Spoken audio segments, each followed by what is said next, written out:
Woman reports single dad to CPS for being unfit. Judge reveals she lost custody years ago. But when the courtroom went silent, everyone realized she hadn't just ruined a stranger's life, she just destroyed her own son's. Before we get into the story, comment below where in the world you are watching from today. Through the dewy morning mist that clung to the neighborhood like a soft gray blanket, Margaret Hale's weathered hands moved with practiced care among her beloved roses. Each movement was deliberate, born from decades of tending the same garden bed. The thorny stems reminded her of life itself, beautiful but sharp if you weren't careful, requiring patience and wisdom to nurture properly.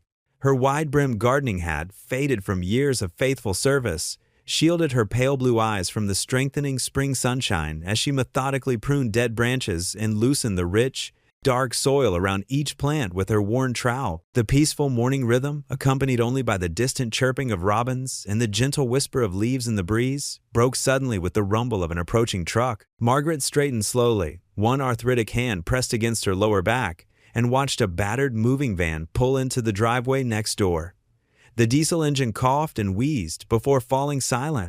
The Peterson house had stood empty for months after the elderly couple moved to Florida to be closer to their grandchildren, and Margaret had grown accustomed to the quiet solitude. She hoped the new neighbors would maintain the property as well as the previous owners had. Harold Peterson had always kept his grass trimmed to perfection and his flower beds meticulously weeded. A young man jumped down from the driver's seat with the restless energy of someone running on too little sleep and too much caffeine. His movements betrayed bone-deep exhaustion that seemed to radiate from every gesture.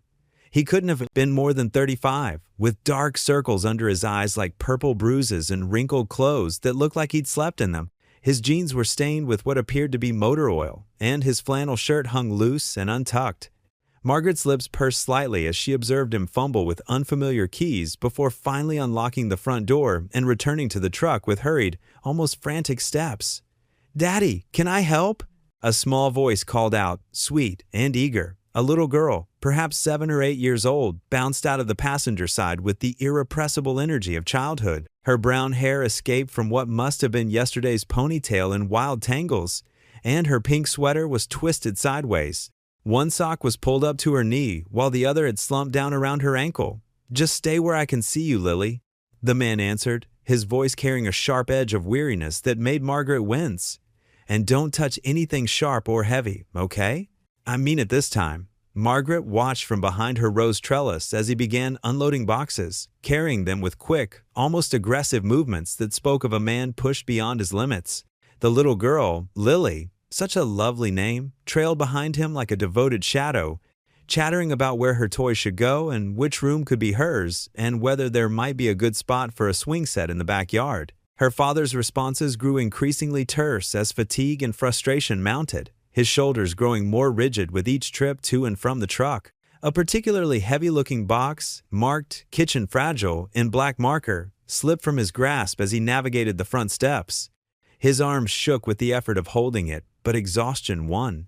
The cardboard container crashed onto the concrete with a sickening thud, the bottom splitting open like a broken egg and spilling kitchen items across the walkway.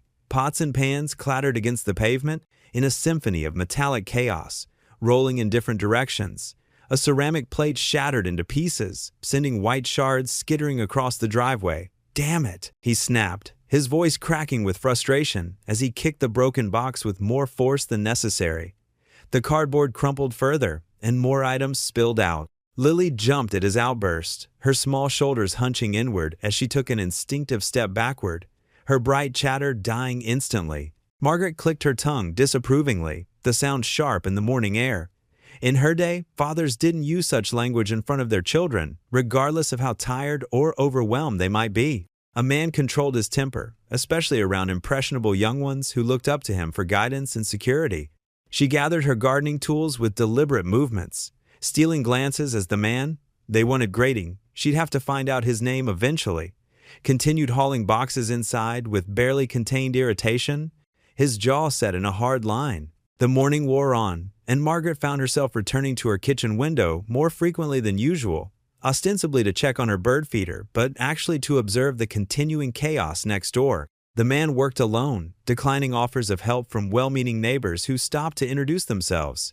His movements remained sharp and impatient, and she noticed how the little girl gradually retreated to sitting quietly on the front steps, no longer offering to help. Later that morning, Margaret changed into her Sunday best, a powder blue dress suit she'd worn countless times before, with pearl buttons and a matching belt that still fit her slender frame perfectly. She drove her reliable sedan to the First Methodist Church, where she'd worshiped for over 40 years, following the same route she'd taken thousands of times before. The familiar red brick building with its white steeple reaching toward heaven felt like a sanctuary, even if the congregation had dwindled over the years as younger families moved away and older members passed on to their eternal reward. During the coffee hour after service, Margaret found herself with her usual circle gathered around their customary table in the fellowship hall. Betty from the choir, her silver hair perfectly styled and her lipstick freshly applied, sat beside Helen, who organized the monthly bake sales with military precision. Ruth, who taught Sunday school since Margaret's own children were young and still wore the same style of wire-rimmed glasses, completed their group. They gathered at their usual spot by the window, steam rising from ceramic mugs adorned with crosses and inspirational Bible verses, the familiar ritual as comforting as an old hymn. "Did you hear about the new family moving in next to Margaret?" Betty asked, stirring sugar into her coffee with a delicate silver spoon that had belonged to her grandmother. "Hardly a family," Margaret replied, her voice dropping to the conspiratorial tone reserved for sharing concerns rather than gossip. "Just a rough-looking single father and his little girl. You should have seen him this morning, losing his temper over a simple broken box, using language that would make a sailor blush. Right in front of that innocent child." Helen shook her head sympathetically, her expression troubled. "It's so hard on children these days, growing up in broken homes without proper guidance. Where's the mother in all this?" "I haven't seen any sign of one," Margaret said, breaking her banana bread into small, precise pieces with her fork. "The poor child looks like she could use a woman's touch, hair all messy and tangled, clothes that don't quite match properly. And he was letting her wander around all those heavy boxes and sharp tools without a care in the world. What if she'd gotten hurt?" "Sometimes I wonder what this world is coming to," Ruth sighed, adjusting her glasses as she spoke. "Remember when families stayed together through thick and thin, went to church together every Sunday, raised their children with proper values and discipline?" Margaret nodded thoughtfully, though something uncomfortable stirred in her chest, a feeling she couldn't quite name and didn't want to examine too closely. She pushed it aside, focusing instead on plans for the upcoming church rummage sale and the need to organize volunteers for the food pantry. These were safe topics, familiar territory where she felt confident and useful. The conversation drifted to other matters: Mrs. Johnson's hip surgery, the new pastor's sermon style, and the declining attendance at Wednesday night prayer meetings. But Margaret's mind kept wandering back to the image of that little girl sitting alone on the front steps while her father struggled with his burdens, looking so small and uncertain in the midst of all that adult chaos. That evening, as twilight painted the sky in soft shades of purple and gold, Margaret sat in her favorite armchair by the living room window. The chair had been her late husband's, its worn fabric still holding the faint scent of his aftershave even after all these years. Her reading glasses were perched on her nose as she tried to focus on her Bible study materials. This week's lesson was on forgiveness and redemption, but her attention kept drifting to the house next door like a moth drawn to flame. Lights blazed from every window of the Carter house, a wasteful display that would certainly show up on their electric bill. In Margaret's day, you turned on only the lights you needed and turned them off the moment you left a room. Electricity cost money, and money didn't grow on trees, as her own mother had reminded her countless times during the lean years of the Depression. Through the gaps in her lace curtains, she watched as the young man, she'd overheard someone call him Evan Carter at the post office, carried a sleeping Lily from his car. The child's small body was limp, with exhaustion, her head lolling against his shoulder, one small sneaker dangling precariously from her foot. For a moment, his movements were gentle, careful not to wake her as he navigated the front walkway. He disappeared inside the brightly lit house, leaving the car door standing wide open and the keys dangling from the ignition like an invitation to thieves. A few minutes later, he emerged to close up the car, moving with the mechanical precision of someone going through motions without really thinking. Then he went back inside without checking that the front door was properly locked, leaving Margaret to wonder what kind of man was so careless about basic security with a young child in his care. Margaret set her Bible aside and stood at the window, counting the illuminated rooms with growing disapproval. Kitchen, living room, both upstairs bedrooms, even the basement, all lit up like a Christmas tree in July. She thought of her own careful upbringing of her children decades ago, the strict routines and attention to safety and security that had kept her family safe and sound. Bedtime stories at 8 sharp, teeth brushed and prayers said, doors locked and lights turned off in proper order. That child deserves better, she whispered to the empty room, her breath fogging the cool glass of the window. The words felt righteous on her tongue, justified by years of experience and wisdom. But something deeper, something she didn't want to examine too closely, made her stomach clench uncomfortably, like the echo of an old pain she thought she'd buried long ago. She turned away from the window with deliberate movements and began her evening routine of checking locks and turning off lights, trying to ignore the bright glow from next door that seemed to mock her careful, ordered habits and whisper questions she wasn't ready to answer. The morning sun warmed Margaret's shoulders as she methodically watered her prized flower beds. Her roses needed extra attention after yesterday's heat, and she took care to soak the roots thoroughly. The gentle spray from her watering can created rainbow prisms in the morning light. A small movement caught her attention. On the porch next door, a little girl in purple pajamas stood watching, her honey-brown hair still tousled from sleep. When their eyes met, Lily gave a tentative wave, then ducked her head shyly. Margaret lowered her watering can and smiled. "Good morning, sweetheart. You're up early." Lily inched closer to the railing, bare feet silent on the wooden boards. "I like watching the water make rainbows," she said softly. "Would you like to help me?" Margaret offered, gesturing to her flower bed. "These flowers get thirsty, just like we do." The child's face lit up, but she glanced uncertainly at her front door. "I should ask Daddy first, but he's still sleeping. He works lots." Margaret's smile faltered slightly. "Does he work late?" Lily nodded, trailing her fingers along the porch rail. "2 jobs. Sometimes he's really tired and forgets things, but he tries real hard." Her voice held a note of fierce defense despite its quietness. "That must be difficult for both of you," Margaret said carefully, noting how the child's shoulders seemed to carry an invisible weight. "I help when I can," Lily replied. "I can make my own breakfast now. And I only needed help with my shoes twice this week." Margaret's heart clenched. 7 was far too young to be so self-sufficient. Before she could respond, a crash sounded from inside the house, followed by muffled cursing. Lily's head snapped toward the door. "That's Daddy. He's late again." Moments later, Evan Carter burst out of the house, his tie askew and dark circles prominent under his eyes. He nearly tripped over Lily's backpack on the porch. "Come on, kiddo. We're running behind. Where are your shoes?" "By the couch," Lily answered, already heading inside. Margaret watched as Evan ran his hands through his disheveled hair, checking his billich phone with frantic movements. 5 minutes later, he was hustling Lily toward his truck, the child struggling to keep up with his long strides. "Wait!" Lily called out, pointing back at the house. "My lunch!" "Shoot," Evan muttered, glancing at his watch. "We'll grab something on the way." "I can't be late again." He helped Lily into the truck and slammed the door, tires squealing as they pulled away. Margaret shook her head disapprovingly. No packed lunch, rushing around in chaos, this wasn't how a child should start their day. She returned to her watering, but her thoughts kept drifting to the little girl next door. As evening settled over the neighborhood, Margaret sat in her favorite armchair by the window, trying to focus on her crossword puzzle. A cool breeze carried the scent of spring through her open window. And something else. The distinct sound of crying. She set down her puzzle and listened intently. The sobs were muffled but unmistakable, coming from next door. Lily's voice carried through the darkness. "I miss you, Mommy." Margaret's hands trembled as she stood. The crying continued, punctuated by hiccuping breaths. No sounds of comfort came from the house. No father's soothing voice, no gentle reassurance.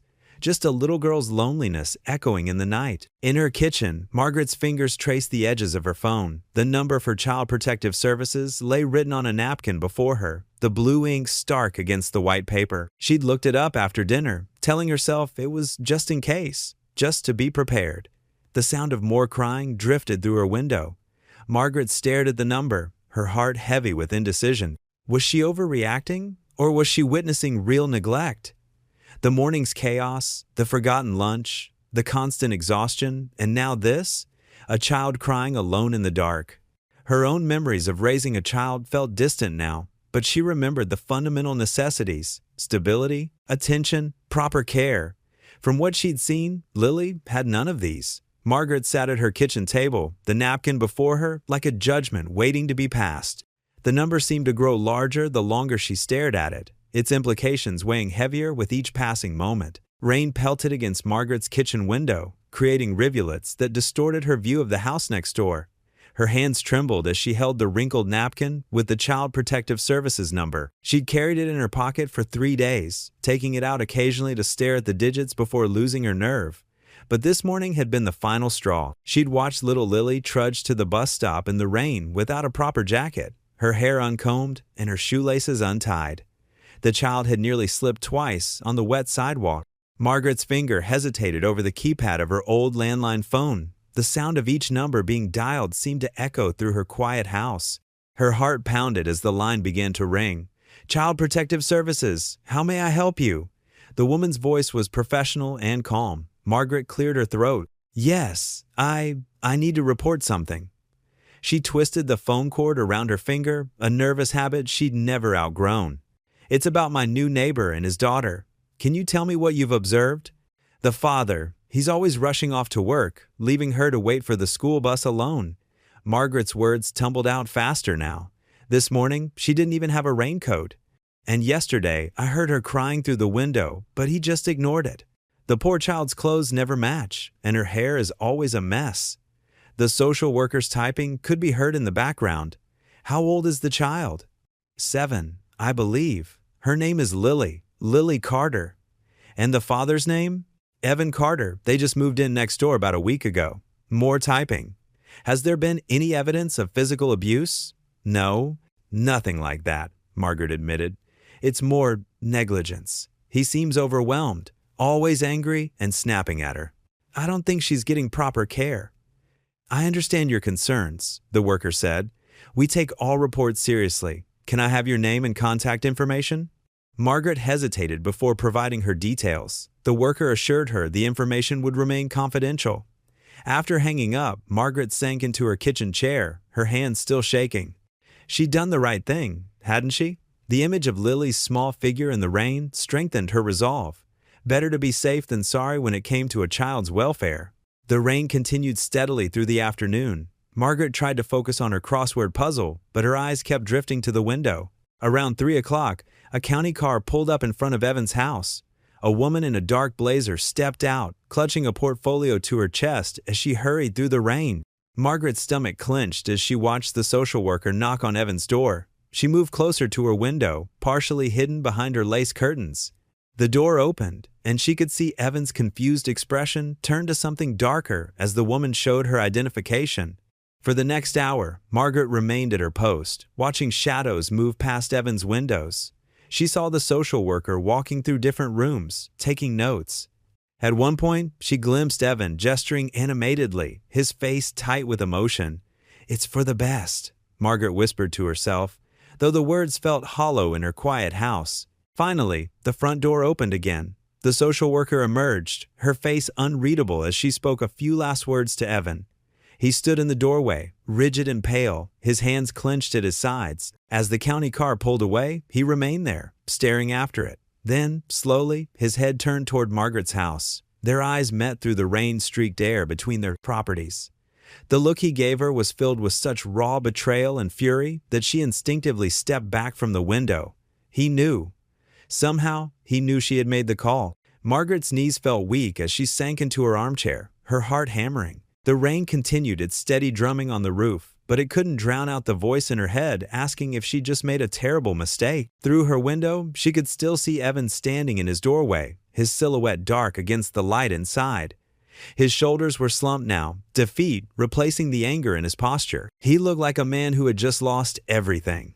Margaret watched as he finally turned and went back inside, closing the door with a quiet click that somehow seemed louder than if he had slammed it. The sound carried a finality that made her shudder. The rain grew heavier, drowning out all other sounds, but Margaret remained in her chair, staring at the house next door. The weight of what she'd done settled over her like a heavy blanket, and for the first time since making the call, she allowed herself to wonder if her concerns had been overblown. if she had seen what she wanted to see rather than what was really there, but it was too late now. The wheels she had set in motion would continue to turn, regardless of her growing doubts. The morning dawned gray and cold, with thick clouds hanging low over the neighborhood like a wool blanket. Margaret stood at her kitchen sink, methodically washing the breakfast dishes she'd barely touched. The warm, soapy water felt good against her weathered hands, but it couldn't wash away the knot of unease that had settled in her stomach since yesterday's phone call. She was drying a coffee mug when heavy footsteps thundered across her front porch. The sound made her heart skip deliberate, angry steps that shook the old wooden boards. The doorbell rang once, sharp and demanding. Then again, this time held down longer, the chime echoing through her quiet house with angry insistence. Margaret set down the dish towel with trembling fingers and made her way to the front door. Through the frosted glass panels, she could make out a tall figure shifting restlessly on her porch. She knew who it was before she even turned the deadbolt. She opened the door to find Evan Carter standing there, and the sight of him made her step back instinctively. His face was twisted with rage, his jaw clenched so tight she could see the muscles working beneath his skin. His work jacket hung crooked on his shoulders. Only one arm pushed through the sleeves, as if he'd thrown it on in desperate haste.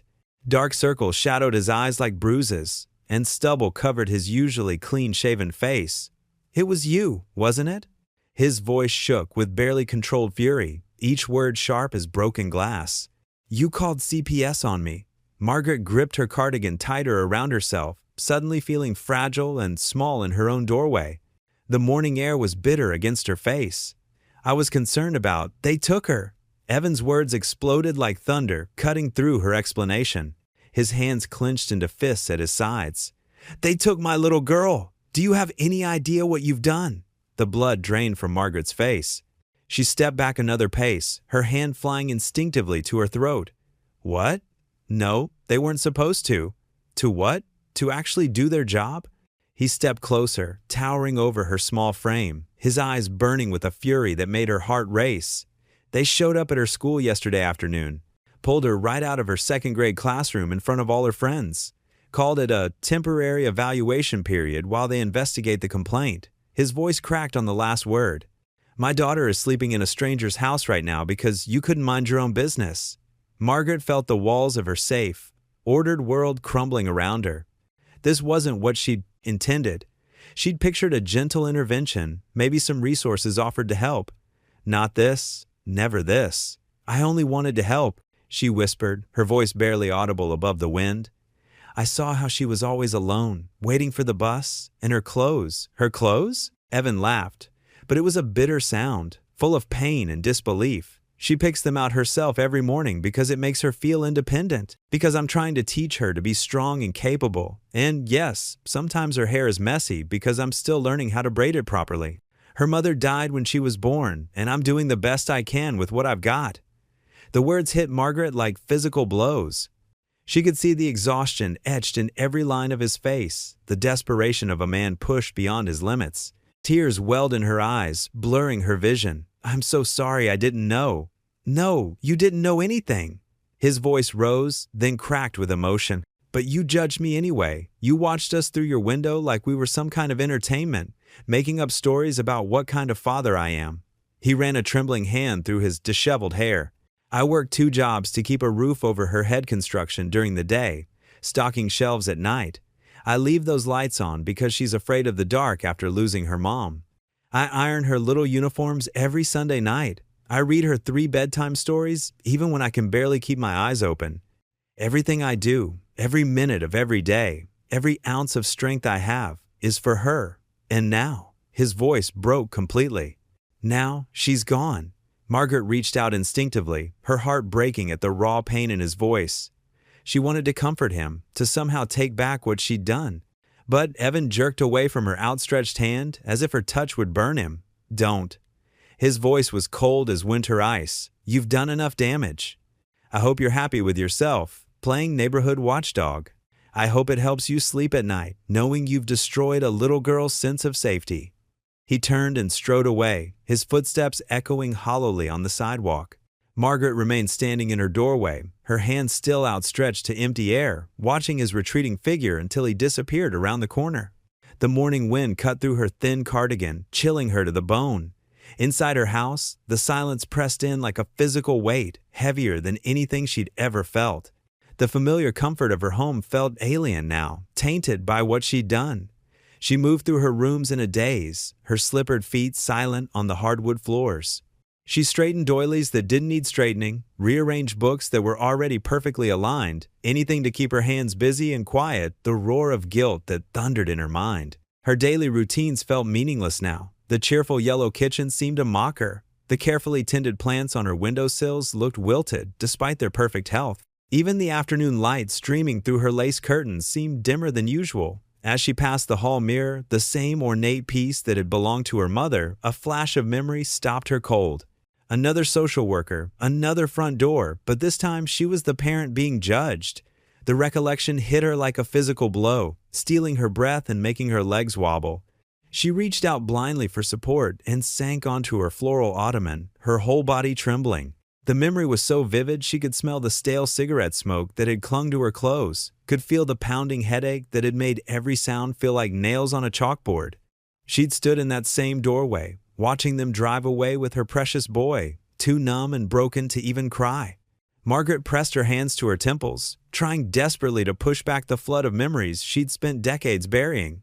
She'd hidden them behind layers of recovery and redemption, behind church services and volunteer work, and carefully maintained routines. But now they rushed back with devastating clarity, the empty rooms afterward that echoed with his laughter, the deafening silence where his voice used to fill the house, the crushing weight of failure that had nearly destroyed what was left of her soul. She'd lost her son to the very system she'd just unleashed on another family. The irony was so cruel it took her breath away. Margaret stumbled to her bedroom on unsteady legs, her vision blurred with tears. The walls seemed to close in around her as the full weight of what she'd done crashed down. She'd become everything she'd once hated, the judgmental neighbor, the meddling stranger who thought they knew better. What right had she had to judge Evan's parenting? What arrogance had led her to believe she knew what was best for his daughter? She fell to her knees beside her bed, the same spot where she'd prayed every night for 30 years. Her hands clasped together so tightly her knuckles went white, and tears rolled down her weathered cheeks, dropping onto the faded quilt her grandmother had made.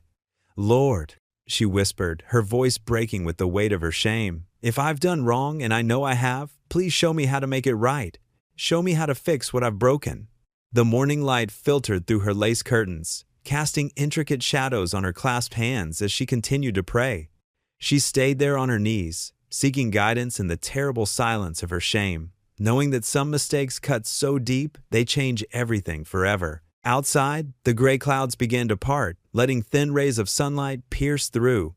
But in Margaret's heart, the storm was just beginning. Margaret stood at her living room window, watching as Evan's truck pulled into his driveway. Her heart sank when she saw he was alone. No bouncing pigtails, no cheerful wave from the passenger seat, just emptiness where Lily should have been. He sat in his truck for a long moment, gripping the steering wheel. Even from across the yard, Margaret could see the slump in his shoulders, the defeat in his posture. When he finally got out, he moved like a man twice his age, dragging his feet up the walkway to his dark house. The silence next door was deafening. No cartoons playing too loud, no giggles floating through open windows, no patter of small feet on hardwood floors.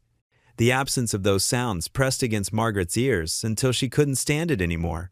She turned away from the window and walked to her kitchen, wringing her hands. The counters gleamed with nervous cleaning, and her cookbook lay open to a recipe she knew by heart. Apple pie, the kind her grandmother had taught her to make, with butter-rich crust and cinnamon-sweet filling. "Lord, help me," she whispered, pulling ingredients from her cupboards.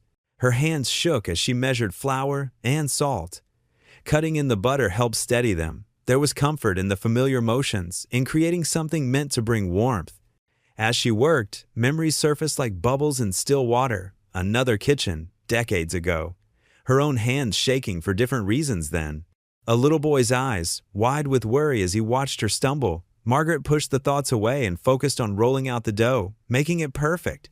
3 hours later, the pie sat cooling on her counter, its golden brown crust catching the afternoon light. Margaret found her nicest note card and sat at her small desk, pen hovering over the cream-colored paper. What could she possibly say? "I'm sorry, felt inadequate. I was wrong. True, but not enough.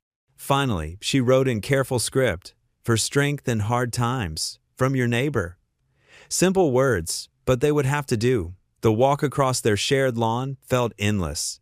Margaret's shoes crunched on fallen leaves as she carried the still warm pie, wrapped in a clean dish towel. Her heart hammered as she climbed Evan's porch steps. No lights were on inside.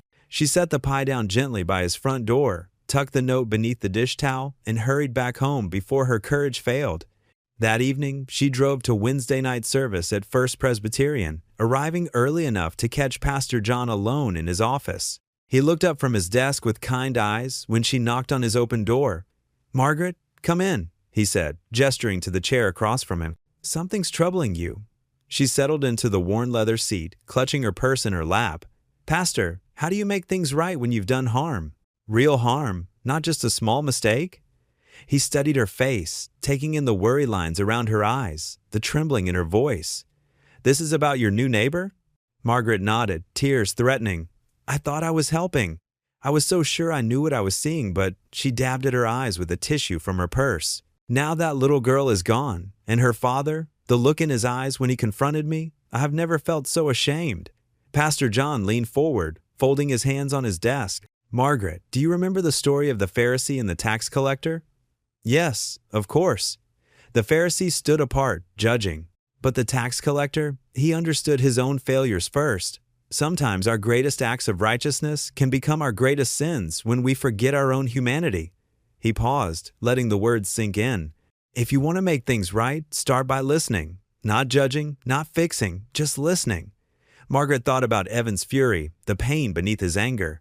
But will he even let me near enough to listen? That's not in your control, Pastor John said gently. All you can do is open the door. Whether he walks through it, that's between him and God. The drive home felt longer than usual, Pastor John's words echoing in her mind.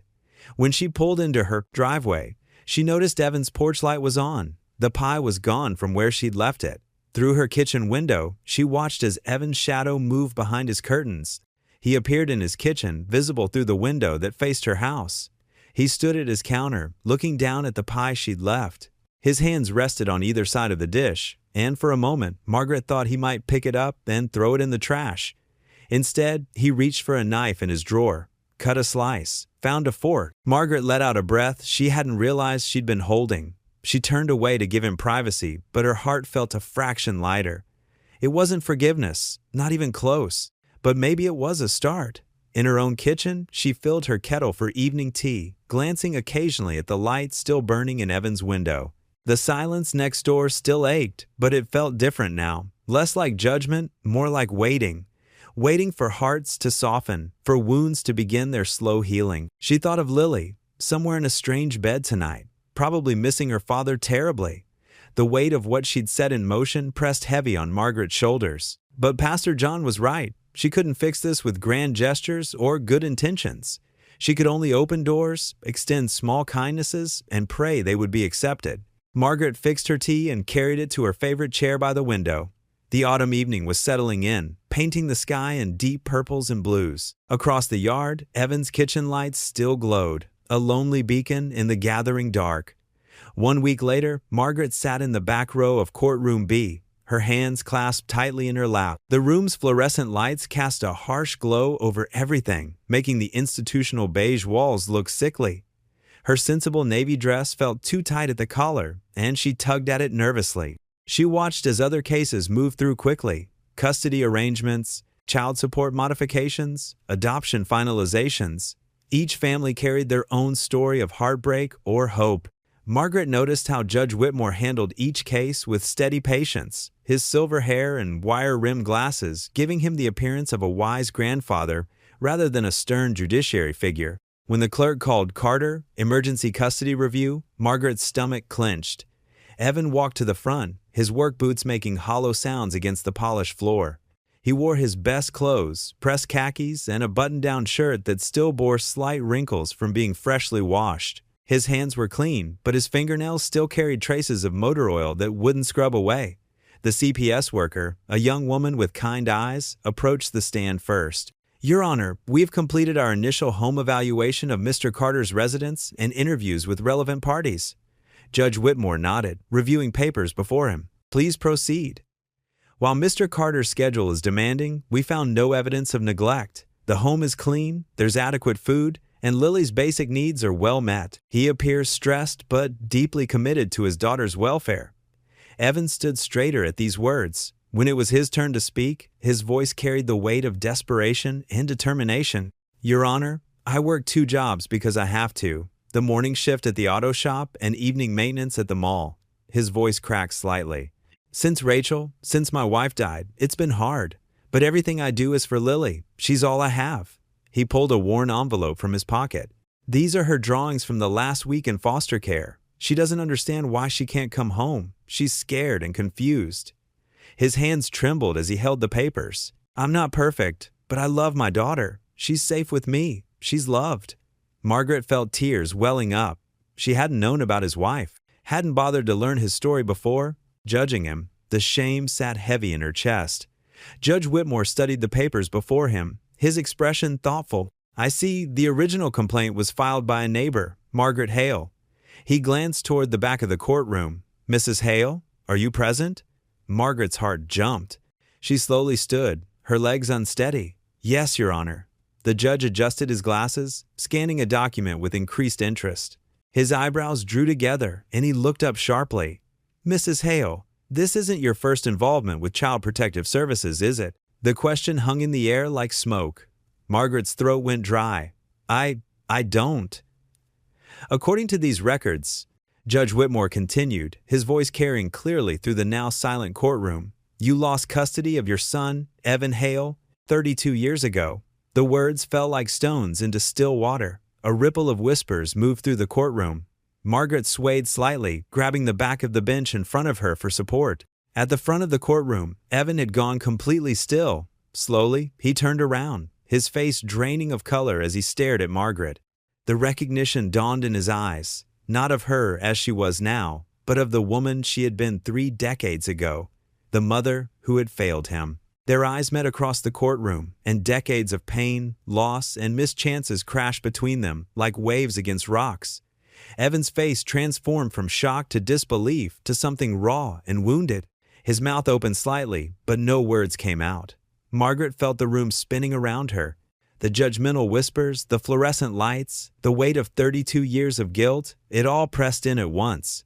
She saw in Evan's face the little boy she had lost, the baby she had failed to protect from her own demons. And now, unwittingly, she had nearly caused him to lose his own child. The judge's gavel cracked through the air, calling for order, but neither Margaret nor Evan moved.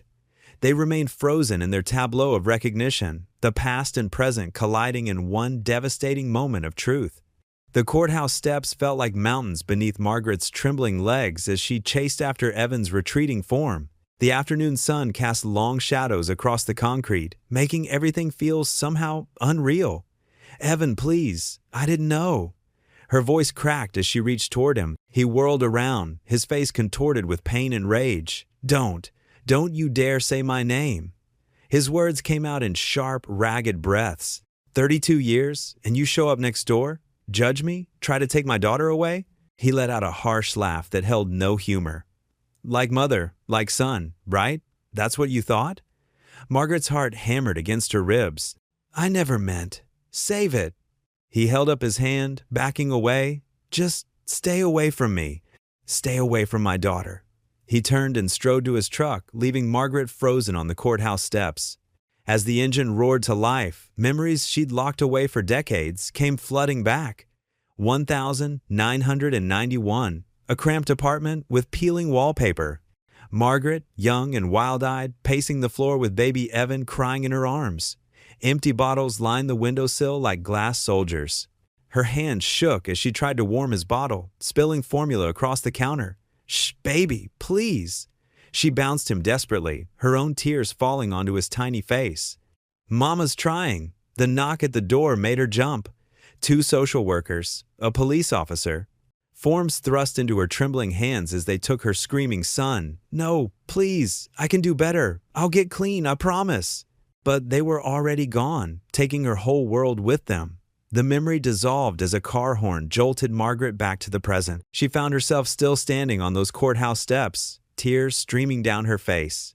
Around her, life continued as normal, people coming and going, clouds drifting overhead, birds singing in nearby trees.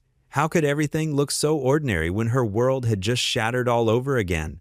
The drive home passed in a blur. Margaret barely registered, turning onto her street, parking in her driveway, unlocking her front door. Inside, the silence pressed against her ears like cotton wool. Photos lined her walls. Church gatherings, garden club meetings, smiling faces of friends. But there were no pictures of her son growing up, no school portraits or graduation photos, no wedding pictures or proud grandmother moments. Except one. With shaking hands, Margaret opened the bottom drawer of her bedroom dresser. Beneath carefully folded sweaters lay a small wooden box, its surface smooth from years of handling. Inside, wrapped in tissue paper, was a single photograph, a dark-haired baby boy sleeping peacefully in a hospital bassinet. Evan Michael Hale was written on the back in faded ink. She sank onto her bed, cradling the photo to her chest. "I'm so sorry," she whispered to the empty room. "I'm so sorry." Another memory. 6 months in rehab, a year of AA meetings, 2 years clean, 5 years, 10. Letters sent through social services that were never answered. Birthday cards returned unopened. Hope fading like old ink. The sky outside her window gradually shifted from afternoon gold to dusky purple to inky black. Margaret sat in her darkened bedroom, lost in memories of all she'd thrown away. When had her son changed his name from Hale to Carter? When had he moved back to this very town? How many times had their paths almost crossed over the years? And now, through some twisted cosmic joke, she'd nearly cost him his own child. As the night wore on, sleep refused to come. Around 5 a.m., Margaret gave up trying. She made her way downstairs and settled into her favorite armchair by the living room window. The first hints of dawn were just beginning to lighten the eastern sky. Movement caught her eye. Across the fence, a porch. A light clicked on. Evan emerged from his house, coffee mug in hand, and sank heavily into one of his deck chairs. Even from this distance, she could see the exhaustion in the slope of his shoulders. Mother and son sat in their separate spaces, divided by wooden planks and 32 years of absence, while the sky slowly brightened above them. Two lost souls under the same sunrise, both aching with old wounds torn fresh. Margaret pressed her palm against the cool window glass, watching her son's silhouette. She had so many words stored up, so many explanations and apologies. But for now, all she could do was witness his pain from afar, the way he had once witnessed hers, though he'd been too young to remember. The morning light grew stronger, painting the clouds in shades of pink and gold. Soon the neighborhood would wake up, cars would start, people would head to work, life would go on. But in this moment, in the quiet space between night and day, Margaret and Evan remained still, each alone with their thoughts, separated by more than just a fence. Yet somehow sharing the same patch of morning sky. The days crept by like shadows across a sundial. Margaret watched from her kitchen window as Evan's truck pulled out of his driveway each morning, the engine's rumble fading into the dawn. He worked 2 jobs now, carpenter by day, mechanic by night, desperate to prove himself to the courts and bring Lily home. Her heart ached watching him leave each morning without breakfast. So she started small, a bag of fresh groceries left on his porch while he was at work. Nothing fancy, just bread, eggs, milk, and fruit. The first time, he'd left them untouched until they spoiled. But by the third time, the bags disappeared inside. Margaret kept her distance, but her help continued quietly. She'd noticed little things, a torn screen door, burnt-out porch lights, overgrown grass. While Evan was gone, she'd arranged for repairs or handled them herself.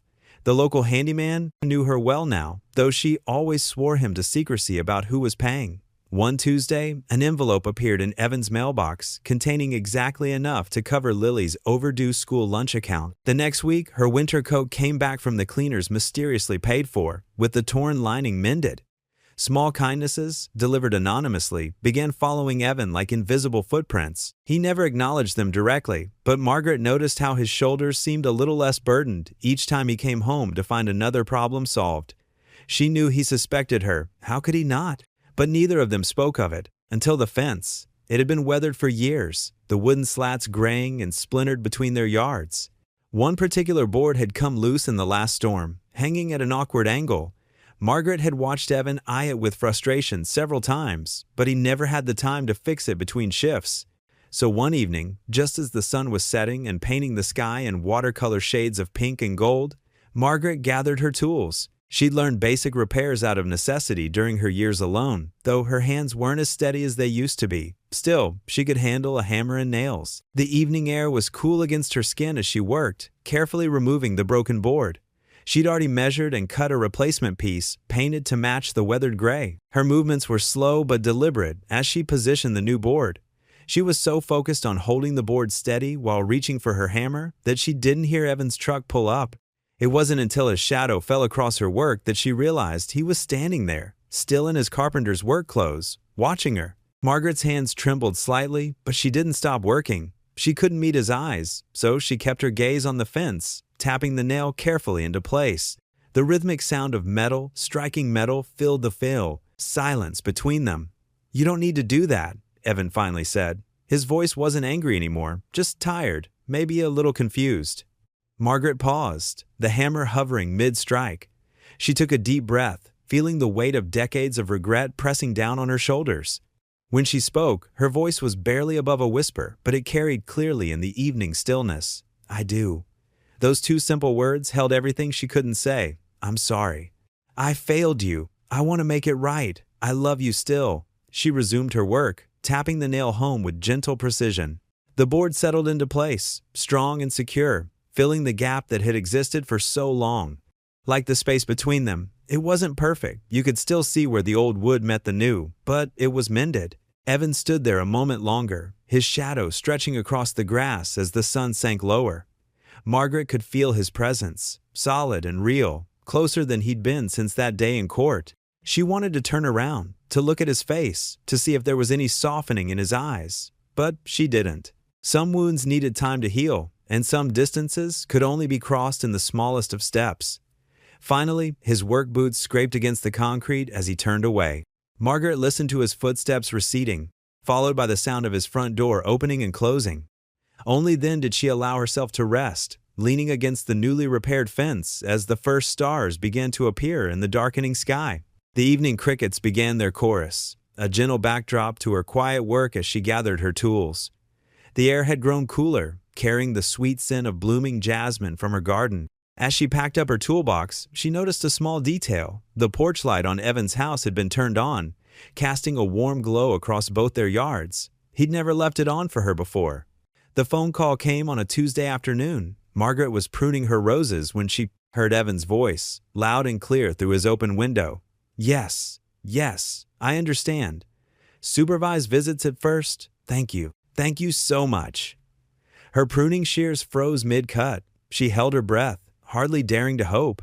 Then came the sound she'd been praying for, Evan's laugh, bright and disbelieving, followed by the clatter of his keys as he rushed out to his truck. 2 hours later, Margaret's hands trembled as she washed dishes at her kitchen sink.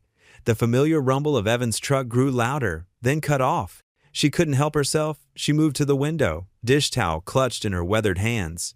Evan practically leaped from the driver's seat. The passenger door opened, and there was Lily, her backpack clutched to her chest, her dark hair in neat braids. Margaret's heart squeezed at the sight of her granddaughter, the granddaughter she'd only just discovered. "Daddy!" Lily ran to him, her small feet kicking up gravel. Evan dropped to his knees, spreading his arms wide. When Lily crashed into him, he wrapped her up so tight it seemed he'd never let go. He buried his face in her hair, his shoulders shaking. "Baby girl," he whispered, loud enough for Margaret to hear through the crack in her window. "I missed you so much." "I missed you too, Daddy." Lily's voice was muffled against his shirt. "Can we go home now? Really home?" "Really home." Evan stood, keeping Lily in his arms, even though she was getting too big to carry. "The nice lady from the court will visit sometimes, to make sure we're doing okay. But you're home, sweetheart. You're home." Margaret wiped her eyes with the dish towel, not caring that it left soap suds on her cheeks. She watched as Evan carried Lily inside, listened to their footsteps above her head as they moved through the house next door. Her heart felt like it might burst, with joy for their reunion, with grief for all she'd almost destroyed, with longing to be part of their happiness. She had just turned back to her dishes when a small voice called out, "Mrs. Margaret, Mrs. Margaret." Lily stood at the fence, waving a piece of paper. Her cheeks were flushed with excitement, her eyes bright. Margaret's feet carried her to the fence before she could think better of it. "Look what I drew!" Lily thrust the paper through the fence slats. "It's for you!" Margaret's hands shook as she took the drawing. 3 stick figures stood holding hands under a yellow sun. A tall one with brown hair, a small one with pigtails, and an older one with gray curls. A rainbow arched over their heads, and flowers dotted the ground at their feet. "See?" Lily pointed proudly. "That's Daddy, and that's me, and that's you. Because you're our neighbor and you leave us good things to eat. And Daddy says it's not polite to not say thank you, so thank you." The tears came without warning. They rolled down Margaret's cheeks and splashed onto the crayon drawing. She pressed a hand to her mouth, trying to hold back the sob that threatened to escape. "Oh no." Lily's face fell. "Don't you like it? I can make another one." "No, sweetheart." Margaret managed to say, "I love it. It's the most beautiful drawing I've ever seen." She wiped her eyes, but the tears wouldn't stop. 32 years of loss and regret, of prayers whispered into empty rooms, all crashed over her at once. Lily reached through the fence and patted Margaret's hand. "Don't cry, Mrs. Margaret. Daddy says it's okay to be sad sometimes, but you don't have to be sad alone." Margaret nodded, unable to speak. Lily gave her one more sunny smile before skipping back to her house, where Evan waited in the doorway. He'd seen everything, Margaret realized, but for once, his expression wasn't hard or angry. He simply guided Lily inside with a gentle hand on her shoulder. That night, Margaret knelt by her bedroom window, as she had every night since the custody hearing. The moon cast long shadows across her floor as she bowed her head. "Lord," she whispered, "thank you for bringing that precious child home. Watch over her and her father. Help me to be worthy of their forgiveness, if you see fit to grant it. And please," her voice caught, "please help me find the right words, when the time comes, to tell my son how sorry I am, how much I've changed, how much I—" A movement caught her eye. Through the window, she could see Evan standing on his back porch. He was looking right at her, his face silver in the moonlight. For a long moment, their eyes met across the short distance between their houses. The anger that had blazed there before was gone, replaced by something quieter, something that might, with time and grace, grow into understanding. Evan gave a single, slow nod. Then he turned and went inside, leaving Margaret with her prayers and the first fragile seed of hope. The smell of burnt toast filled the kitchen as Evan frantically waved a dish towel under the smoke detector. Lily sat at the table, her legs swinging, trying to hide her giggles behind her hand. "It's not funny," Evan said, though a smile tugged at the corner of his mouth. "This is the 3rd piece this morning. Maybe the toaster doesn't like Tuesdays." Lily suggested, her eyes twinkling with amusement.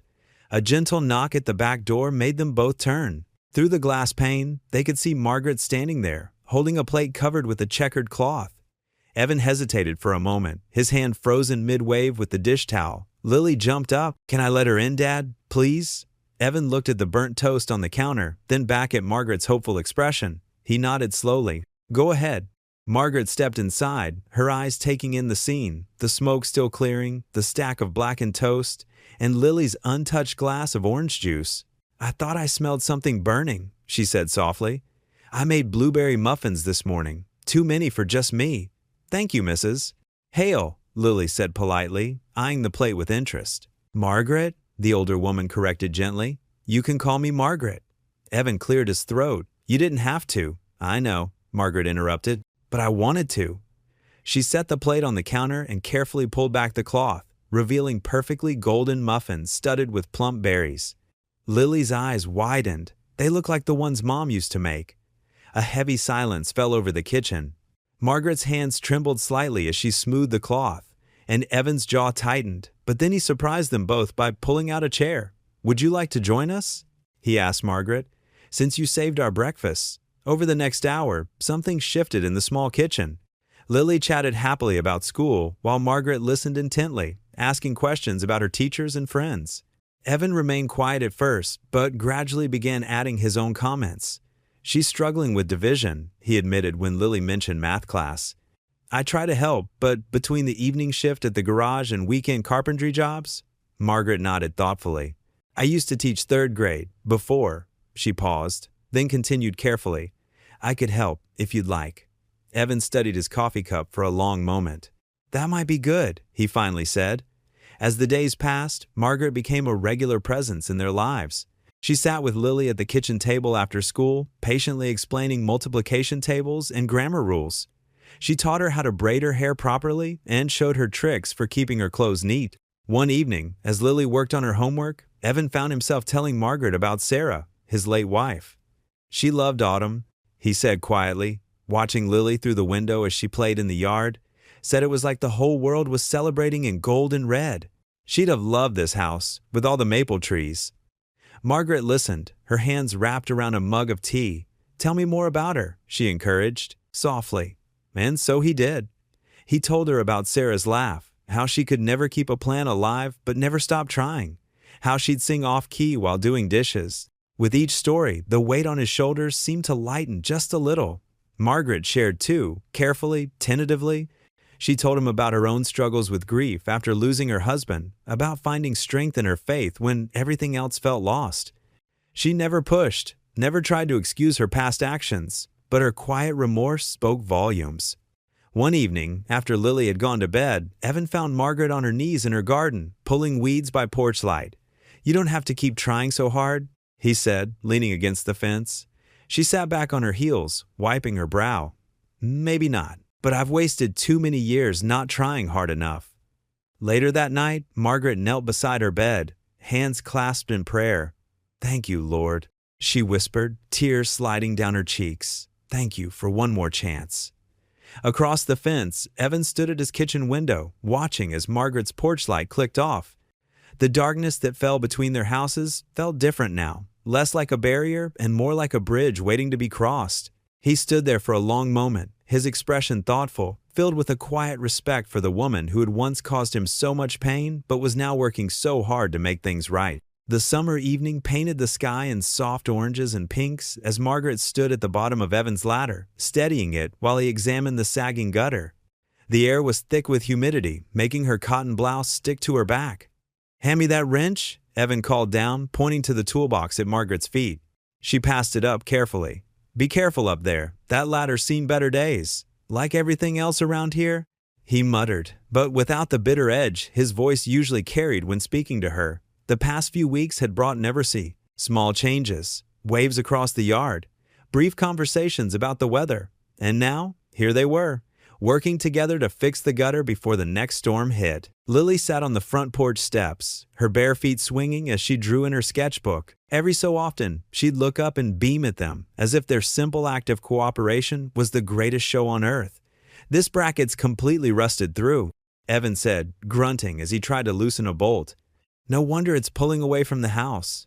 I remember when Tom, my husband, used to struggle with these old gutters too," Margaret said softly. "These houses were built in the 50s. Everything needs constant attention." Evan paused his work, looking down at her. "Must be lonely, maintaining it all by yourself now." "It is," she admitted, "but keeping busy helps. Especially in the early days of sobriety, it gave me something to focus on besides."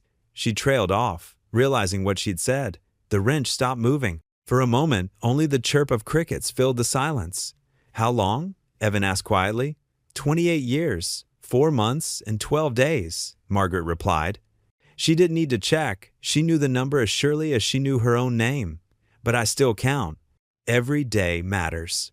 Evan climbed down a few rungs, then sat on the ladder, wrench dangling from his hand. "That's a long time. Not long enough to make up for what I lost." Margaret's eyes drifted to Lily, then back to Evan. "Some days, the guilt still feels fresh as yesterday." "I know about guilt," Evan said, wiping sweat from his forehead with his sleeve. "Every time Lily asks about her mother, every time I have to rush her through breakfast to get to work, every time I'm too tired to read her a bedtime story." He shook his head. "Sometimes I feel like I'm failing her every single day." "You're not failing her," Margaret said firmly. "I see how hard you try, how much you love her. Sometimes love isn't enough, though, is it?" His voice cracked slightly. "Sometimes you can love someone with everything you have and still mess it all up." Margaret's hands tightened on the ladder. "Yes, but sometimes you get a second chance to make it right." Evan climbed down the rest of the way, setting the wrench in the toolbox. "You know what the hardest part is? The loneliness, having no one to talk to about it all. The other parents at school, they look at me with pity or judgment. They don't understand what it's like. To feel like you're constantly walking a tightrope, Margaret finished. One wrong step and everything falls apart. Exactly. He leaned against the house, crossing his arms. When CPS showed up that day, it was like my worst nightmare coming true. Everything I'd worked for, everything I'd sacrificed, gone in an instant. I'm so sorry, Margaret whispered. I was wrong. I let my own past cloud my judgment. I saw what I expected to see, not what was really there. Dad, Lily called from the porch. Look what I drew. She held up her sketchbook, showing a colorful drawing of 3 figures standing by a house. Evan walked over to examine it, a small smile softening his features. That's beautiful, sweetheart. Is that us? Uh-huh. You and me and Mrs. Margaret fixing the house together, Lily beamed. Can we have lemonade now? It's hot out here. Of course. Evan glanced at Margaret. Would you like to join us? Margaret's heart swelled at the simple invitation. I'd love to. As they sat on the porch, sipping cold lemonade and watching the sunset paint the sky deeper shades of gold, Margaret felt something shift between them, like a heavy weight beginning to lift. Lily chattered about her drawing, explaining every detail with the earnest enthusiasm only a child could muster. Later, after Lily had gone inside to get ready for bed, Margaret gathered her courage. I made something for you, she said, retrieving a small package from her pocket. You don't have to accept it, but...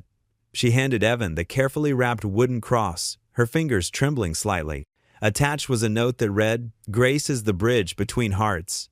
The school secretary's voice crackled through Evan's phone. Mr. Carter, Lily's running a high fever. She's in the nurse's office. Evan's heart jumped into his throat. He dropped his wrench, letting it clatter against the garage floor where he'd been fixing a customer's cabinet. I'll be right there. The drive to school felt endless. When he arrived, Lily sat curled up in a plastic chair, her face flushed and hair damp with sweat. Her normally bright eyes were glassy and unfocused. Daddy? She whimpered, reaching for him. Her small hand burned against his palm. I've got you, sweetheart. He scooped her up, her body radiating heat through her clothes. The school nurse handed him her backpack with worried eyes. Her temperature's 104. She needs medical attention right away. The emergency room was crowded, but they took one look at Lily's fever and rushed her back. Evan paced the hallway as doctors ordered tests and nurses drew blood. Words like infection and severe floated around him, making his hands shake. Meanwhile, at the Wednesday evening church service, Margaret sat in her usual pew when Emily Rogers, a nurse from the hospital, slipped in beside her. They just brought your granddaughter in, Emily whispered. High fever, possible blood infection. Evan's there alone. Margaret's hymnal dropped to the floor. Without a word, she grabbed her purse and hurried out, her sensible shoes clicking against the wooden floor. At the hospital, she found Evan in the waiting room, his head in his hands. He looked up when she approached, too worried about Lily to maintain his usual guardedness. What are they saying? She asked softly. They need to give her a transfusion, he said, his voice rough. Some kind of bacterial infection. They're testing people now, trying to find a match. Margaret straightened her shoulders. Test me. Evan blinked. What? Test me. I might be compatible. She was already walking to the nurse's station before he could respond. Emily Rogers took her information, then drew blood with gentle efficiency. We'll know soon, she promised. The wait was excruciating. Margaret sat across from Evan, both of them watching the clock tick. She found herself praying, not just for Lily, but for the broken pieces of their family to somehow mend. Finally, Emily returned with a smile. Mrs. Hale, you're a match. Would you be willing to donate? Of course, Margaret said immediately. She followed Emily to the donation room, rolling up her sleeve. As the needle slipped into her arm, she thought about all the times she'd failed her son. This time, she could do something right. The procedure took about an hour. Margaret felt a bit dizzy afterward, but insisted on staying. She watched through the window as Lily received the transfusion, her small form dwarfed by the hospital bed. Hours passed. The fever began to break, color returned to Lily's cheeks, and her breathing eased. Around midnight, she finally fell into a peaceful sleep. Evan hadn't left her side, but now he stood and gestured to Margaret. Let's get some coffee. The hospital cafeteria was nearly empty. Fluorescent lights hummed overhead as they sat with their styrene cups. The coffee was bitter, but Margaret barely tasted it. You didn't have to stay, Evan said quietly. Yes, I did. Margaret wrapped her hands around the warm cup. I've missed too much already. Silence stretched between them, filled with decades of absence. Then Evan spoke, his voice barely audible. "I used to imagine you'd come find me when I was in foster care." He stared into his coffee. "I'd make up stories about why you left, convince myself you were coming back." Margaret's throat tightened. "I tried. After I got clean. But you'd been adopted, record sealed. Then I heard you'd changed your name to Carter, my adoptive family's name." He took a shaky breath. "I thought it would help me forget." "Did it?" "No." He looked up at her, eyes shining with unshed tears. "Nothing ever did." Margaret reached across the table, hesitating before touching his hand. This time, he didn't pull away. "I know sorry isn't enough," she whispered. "But I am. Every day, I am." Evan's fingers tightened around hers. His voice cracked as he said, "Thank you, Mom." Margaret's heart soared at that single word. She stood, arms opening uncertainly. Evan rose and stepped into her embrace. They stood there in the quiet cafeteria, holding each other as years of pain began to slowly, finally heal. Through her tears, Margaret caught sight of their reflection in the dark window, mother and son, together again at last. Sometimes, she realized, love found its way home through the most unexpected paths. The late summer breeze rustled through Margaret's garden as she gathered fresh tomatoes and herbs for dinner. Her basket was nearly full, each vegetable carefully chosen for the chicken soup she planned to make. These days, cooking for three had become a joy she never thought she'd experience again. Inside Evan's kitchen, the afternoon sun painted warm squares on the linoleum floor. Lily sat at the table, her colored pencils scattered across her homework as she drew instead of doing math. Her cheeks had their healthy pink glow back after the hospital scare, and Margaret thanked God silently for that blessing every time she saw her granddaughter smile.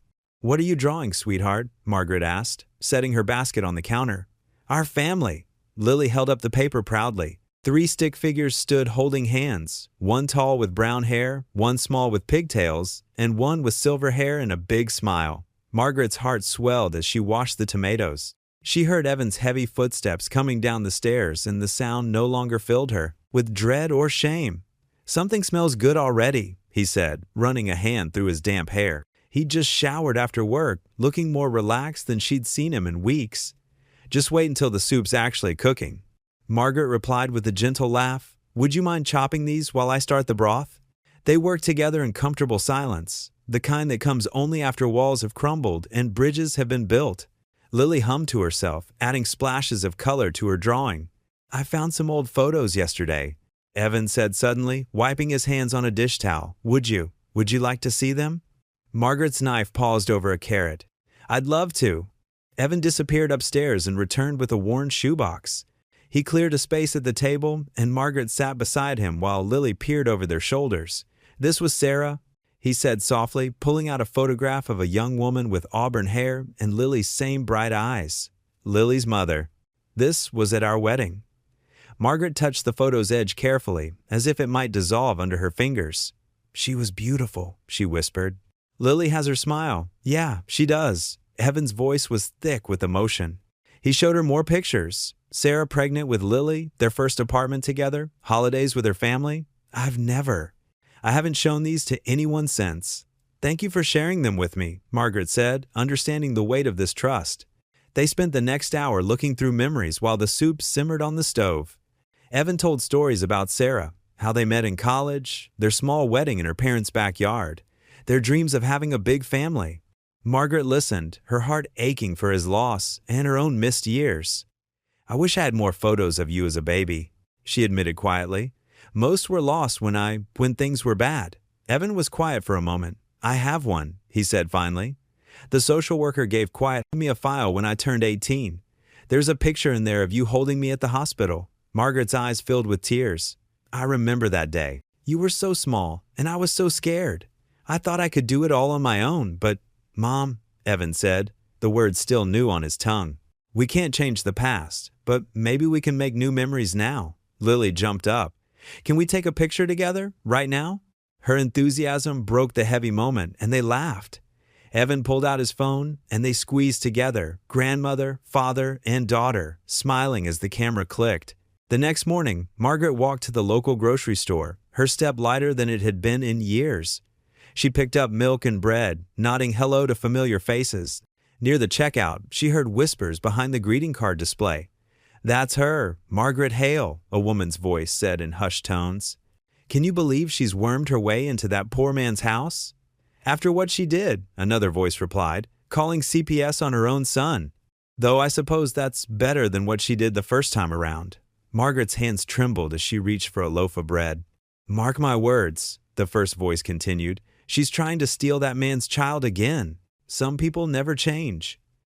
The bread slipped from Margaret's grasp, landing with a soft thud on the floor. She bent to pick it up, her cheeks burning with shame as the whispers continued. When she straightened, she caught sight of Mrs. Peterson and Betty Williams, quickly averting their eyes, their shopping baskets held like shields. The fluorescent lights suddenly seemed too harsh, the store too small. Margaret placed her items back on the shelf with shaking hands and walked toward the exit, her empty basket swinging at her side. The automatic doors whooshed open, and she stepped into the sunlight, but the warmth couldn't reach the chill that had settled in her chest. She thought of the photo on Evan's fridge now, the one they'd taken yesterday, all three of them smiling. She thought of Lily's drawing and the soup they'd shared. She thought of the trust in Evan's eyes as he showed her Sarah's pictures. But the whispers followed her home like shadows, drowning out the bird songs and the rustle of leaves. By the time she reached her garden gate, her smile had faded completely, replaced by an old, familiar ache she thought she'd finally left behind. Just like before, she whispered to herself, touching the white roses she'd planted for Lily. No matter how much you change, some people will only ever see who you used to be. She stood there in her garden, surrounded by the flowers she'd tended all summer, feeling the weight of judgments, both old and new, pressing down on her shoulders. The morning sun cast long shadows across Margaret's garden as she carefully tended to her roses. The peaceful routine of the past few weeks had brought a gentle comfort to her heart. She glanced over at Evan's house, where Lily was playing on the front porch with her dolls, humming a cheerful tune. Everything seemed perfect, too perfect, perhaps. The distinctive crunch of tires on gravel made Margaret look up. Her pruning shears slipped from her fingers and clattered to the ground. A white sedan with Child Protective Services printed on its side pulled up to Evan's house. Her chest tightened as she watched a familiar social worker step out, clipboard in hand. "No," she whispered. "Please, God, no." Evan's truck was in the driveway. He'd taken a rare day off to spend with Lily. Margaret heard the screen door creak open as he emerged onto the porch, his expression shifting from confusion to horror as he recognized the visitor. "Mr. Carter," the social worker said, her voice carrying across the quiet morning air. "We've received another report concerning your daughter's welfare." Lily stopped playing and moved closer to her father, clutching his leg. Margaret could see the fear in the little girl's eyes, the memory of their previous separation still fresh. "What report?" Evan's voice was strained, controlled. "Everything's been fine.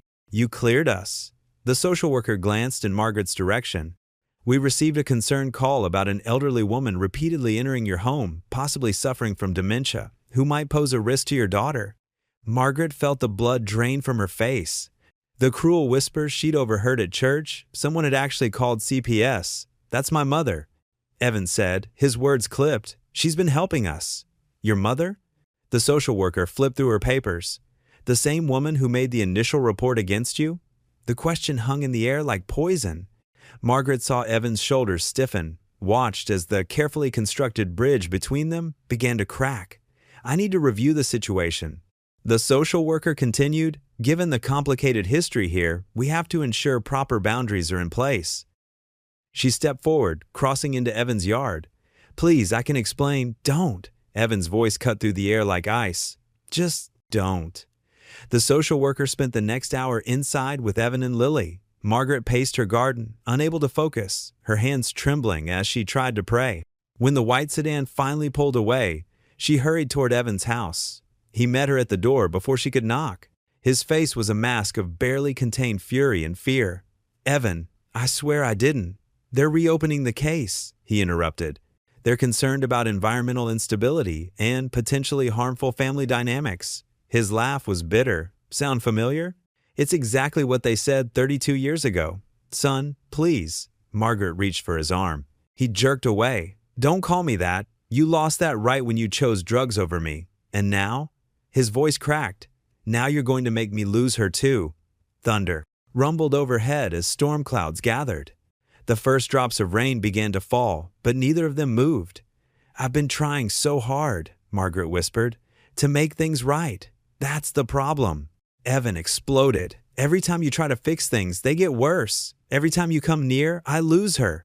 His words echoed across the yard. "First it was your addiction, then your concerned phone call. Now this. It's like you're some kind of curse on my family." Each word hit Margaret like a physical blow. She stumbled backward, rain now falling steadily around them. "Daddy?" Lily's small voice came from inside. "Why are you yelling?" Evan's face crumpled. He turned toward his daughter, then back to Margaret. Just go, please." Margaret backed away, her vision blurring with tears. The rain soaked through her cardigan as she walked slowly toward her house. Behind her, she heard Evan's door close firmly. "Maybe I really am the curse he thinks I am," she whispered into the rain, her words lost in the storm. She paused at her front steps, looking back at the house where her son and granddaughter were now hidden from view. The rain mixed with her tears as 32 years of regret crashed over her like a wave. The carefully rebuilt relationship with her son, the precious moments with her granddaughter, all of it seemed to wash away with the rain. Margaret's hands shook as she sat at her kitchen table that night, a single lamp casting a warm glow over the empty room. She pulled out her best stationery, cream-colored paper she'd been saving for something special, and picked up her favorite blue pen. "My dearest Evan," she wrote, then paused, dabbing at her eyes with a tissue. The clock on the wall ticked steadily, marking each moment of silence. "I've spent 32 years trying to find the right words to say to you. Now that I have, I'm not sure where to begin." Her penmanship, usually neat and controlled, wavered with emotion. She took a deep breath and continued writing. "That morning when CPS took you away, I was too drunk to even cry. I remember watching through bleary eyes as they carried you, my beautiful baby boy, to their car. You were wearing the blue sweater your grandmother knitted. You didn't even cry. You just looked at me with those big brown eyes, the same ones I see now in Lily's face."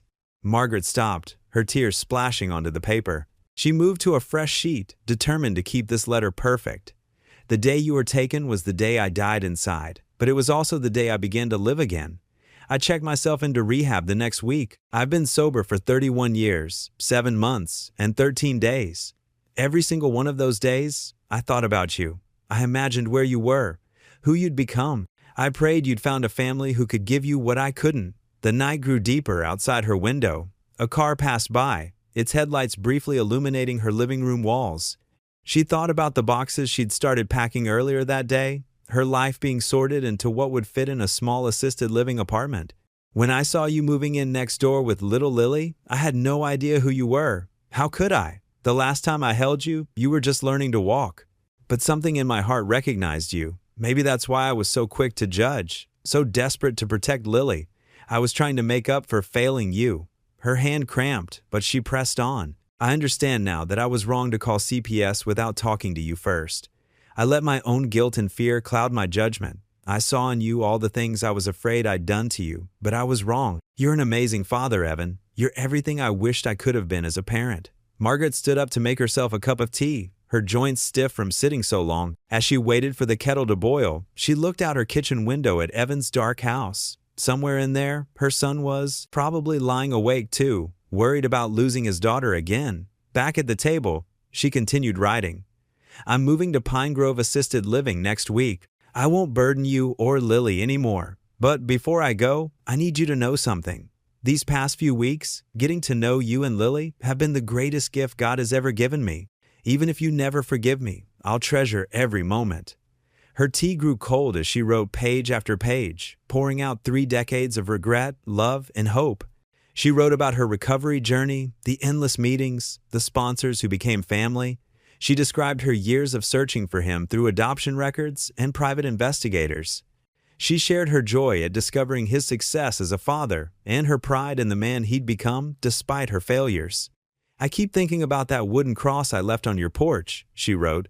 "Grace truly is the bridge between hearts, but I realize now that the bridge can't be forced. It has to be built from both sides, with trust and time." Near midnight, Margaret reached the final paragraph. Her shoulders ached, and her eyes were red from crying, but she felt lighter somehow. I love you, my son. I loved you then, even when I was too sick to show it.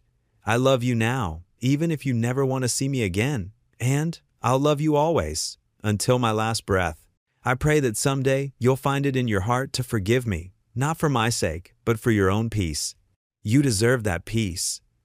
She signed the letter simply, Mom. After sealing the envelope, Margaret walked out to her mailbox in her robe and slippers. The night air was cool and clean, carrying the scent of her roses. She placed the letter inside, propping it up so it would be visible when the box was opened. Back inside, she looked around her half-packed living room. Photos of Evan as a baby, the few she'd managed to keep, sat wrapped in tissue paper, ready for the move. She picked up one frame, touching the glass. Gently. At least now you know, she whispered to the image of her infant son. At least I got to tell you everything. Morning came too quickly. Margaret had barely slept, but she rose early as always, making her coffee and settling into her favorite chair by the window. She watched as Lily skipped out to check the mail, something she did every morning, hoping for letters from her pen pal. Through the window, Margaret saw Lily open the mailbox and find the envelope. The little girl looked at it curiously, then tucked it carefully in her backpack before heading inside. Lord, Margaret prayed softly, watching her granddaughter disappear into the house. Please, let him understand. The morning light filtered through the kitchen windows as Evan sat at his worn wooden table, the letter trembling in his hands. Coffee sat untouched beside him, growing cold. Lily's half-eaten breakfast plate remained on the counter. She'd wandered into the living room to watch cartoons after bringing him the envelope she'd found in Margaret's mailbox. His eyes moved across the careful handwriting, each word hitting him like a physical blow. My precious son, by the time you read this, I'll be making arrangements to leave. Not because I want to, but because I finally understand that sometimes love means stepping away. I owe you an explanation, one I should have given years ago. I was 23 when I lost you. The judge said I was unfit, and he was right. The drugs had taken everything, my marriage, my dignity, and finally, my beautiful baby boy. I told myself I'd get better tomorrow, next week, next month. But tomorrow never came until it was too late. The day they took you, you were wearing tiny blue footy pajamas with rockets on them.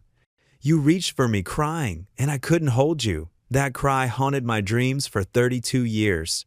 Evan's throat tightened. He remembered those pajamas. There was a photo of him wearing them in his adoption file. It took losing you to finally hit rock bottom. I got clean 6 months later, but the courts had already terminated my rights. Your adoptive parents were good people. I know because I watched from afar. Every first day of school, I parked across the street. I saw you get your first bicycle. I was there at your high school graduation, sitting in the back row. I never approached because I didn't deserve to disrupt your life. I prayed every night that you were loved, that you were happy. When you moved in next door, I didn't recognize you. How could I? The last time I held you, you were barely walking. But God has a way of bringing things full circle. Evan wiped his eyes with the back of his hand. The kitchen seemed too quiet, too still. When I called CPS about Lily, I thought I was protecting her. Instead, I caused the same pain I once caused you. The irony is crushing. That I would hurt you again, trying to prevent what I thought was neglect. I saw your exhaustion and thought it was indifference. I should have seen your sacrifice, your love, your dedication. I should have offered help instead of judgment. You've become everything I failed to be, a devoted parent, a hard worker, a person of integrity. Your strength amazes me. The way you love Lily, the way you've raised her alone. I'm so proud of you, Evan. So proud it hurts. I know now that my presence brings up painful memories. The last thing I want is to risk Lily being taken from you again. You've suffered enough because of me. I've made arrangements to move into Pine Grove Assisted Living next week. You won't have to worry about me interfering anymore. Daddy? Lily's voice startled him. She stood in the doorway, hugging her stuffed giraffe. Are we mad at Grandma again? Evan stared at his daughter, seeing for the first time how much she looked like his baby pictures. The same wide eyes, the same gentle spirit. He couldn't answer her. The letter continued, Lily is the greatest gift, a chance to love the greatest grandchild I never thought I'd have. These past few weeks, helping with her homework, hearing her laugh, watching her draw those beautiful pictures, they've been the happiest of my life. Please tell her I'm sorry I won't be around to see her school play next month. She's been practicing her lines so hard. I want you to know that not a day has passed in 32 years when I haven't thought of you, loved you, missed you. My biggest regret isn't losing custody. It's that my actions caused you so much pain. You deserved better. Lily deserves better. I'm leaving you the house. The papers are with my lawyer. It's not much, but it's paid for, and maybe it will help make things easier for you and Lily. The rose garden is yours too, though God knows your green thumb is better than mine these days. I'll always be grateful for these few precious months when God let me be close to you both, even if I didn't deserve it, even if it couldn't last. All my love, Mom. A sob caught in Evan's throat. The paper crinkled in his grip as memories flooded back, not just of the pain and abandonment, but earlier ones too. The scent of vanilla cookies. A soft voice singing lullabies, warm arms holding him through nightmares. Daddy? Lily touched his arm. You're crying.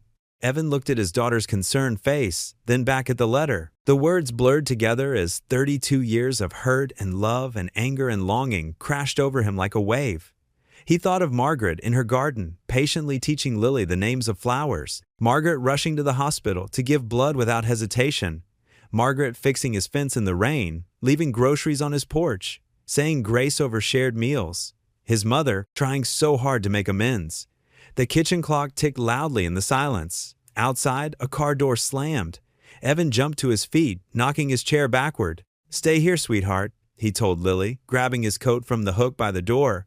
His heart pounded as he yanked it on. He couldn't let her leave. Not again. Not like this. The screen door banged behind him as he ran out into the morning light, determined to find her before it was too late. Snow drifted lazily past Evan's windshield as he drove through downtown Maplewood, each flake catching the pale afternoon light before settling on the already whitened pavement. The streets were dusted with a pristine layer of winter's first serious snowfall, and Christmas lights twinkled from every storefront window despite the overcast sky. Red and green garland wrapped around old-fashioned lampposts, and wreaths hung on every door he passed. His hands gripped the steering wheel too tightly, knuckles white with tension that had nothing to do with the slippery roads. Where would she go? The question circled his mind like a prayer he couldn't quite form as he scanned the sidewalks through the steady snowfall. He'd already checked her empty house twice, walking around the perimeter like a detective searching for clues. Her car was gone from the driveway, leaving only tire tracks in the snow, and her purse was missing from its usual spot by the front door. A half-drunk cup of tea sat abandoned on her kitchen counter. He'd seen it through the window, steam long since dissipated, a lonely testament to her hurried departure. The weight of her letter pressed against his chest pocket where he'd folded it carefully after reading it 3 times. 32 years of watching from a distance. The words echoed in his mind with each turn of the wheels on the snowy asphalt. Main Street bustled with holiday shoppers despite the weather, their figures bundled in winter coats and scarves as they hurried between stores, carrying shopping bags and steaming cups of coffee. But none of the hunched shoulders or quick steps belonged to Margaret. Evan pulled into the senior center parking lot, his truck leaving deep tracks in the fresh snow. The building's windows glowed warmly against the gray. Afternoon, and he could see figures moving inside. The automatic doors whooshed open, bringing with them the scent of coffee and the sound of cheerful chatter. Inside, the usual group of elderly card players looked up from their afternoon bridge game, their faces creased with curiosity at the interruption. Margaret Hale? The receptionist behind the front desk shook her head, her reading glasses sliding down her nose. Haven't seen her today, hun. But she usually volunteers on Thursdays, helps with the lunch program. She glanced at the clock on the wall. You might try back tomorrow. Back in his truck, Evan's breath fogged the cold air as he sat for a moment, gathering his thoughts. He rubbed his tired eyes with the heel of his hand, the letter's words echoing in his thoughts, like fragments of a half-remembered song. 32 years of watching from a distance. All those moments he never knew she was there. His high school graduation when he'd scanned the crowd looking for familiar faces. His first bike ride without training wheels when he'd wished someone was there to cheer. Every first day of school when other kids had grandparents waving from car windows. The local diner was his next stop, its neon sign flickering cheerfully through the falling snow. The bell above the door chimed as he pushed through, bringing a blast of cold air and scattered snowflakes with him. The warmth inside enveloped him immediately, along with the comforting smells of coffee and fresh-baked pie. The waitress, Sue, had known Margaret for years. They'd served together at various church functions. She was in for coffee early this morning. Sue said, her apron dusted with flour as she refilled a customer's cup at the counter. Seemed upset about something, kept checking her watch and looking out the window. Said she had errands to run, but that was hours ago. She paused, studying Evan's worried expression. "Everything okay, honey? You look like you've seen a ghost." Evan's shoulders slumped under the weight of his coat and his growing concern. He mumbled his thanks and headed back out into the swirling snow, the cold air hitting his face like a wake-up call. The truck's heater wheezed and struggled as he turned toward the church, his last hope before expanding his search to neighboring towns. The snow was falling harder now, coating his windshield faster than the wipers could clear it. Grace Community Church sat on a small hill at the edge of town, its white steeple barely visible through the thickening snowfall. The parking lot was empty except for Pastor John's old station wagon, its blue paint faded but faithful after all these years. Evan's boots crunched across the snow-covered gravel, each step sinking deeper into the accumulating white blanket. The sanctuary doors were locked tight against the cold, but warm yellow light spilled from the fellowship hall windows, creating golden rectangles on the snow. Inside, the familiar smell of old wood and lemon furniture polish greeted him. Pastor John was in the main hall, methodically arranging hymnals on the wooden chairs they used for overflow seating during the Christmas service. His weathered face, lined with decades of caring for his flock, broke into a gentle smile when he saw Evan shake the snow from his coat. "I've been looking everywhere for my mother," Evan said, the word mother still feeling strange and foreign on his tongue after years of careful avoidance. "Have you seen her?"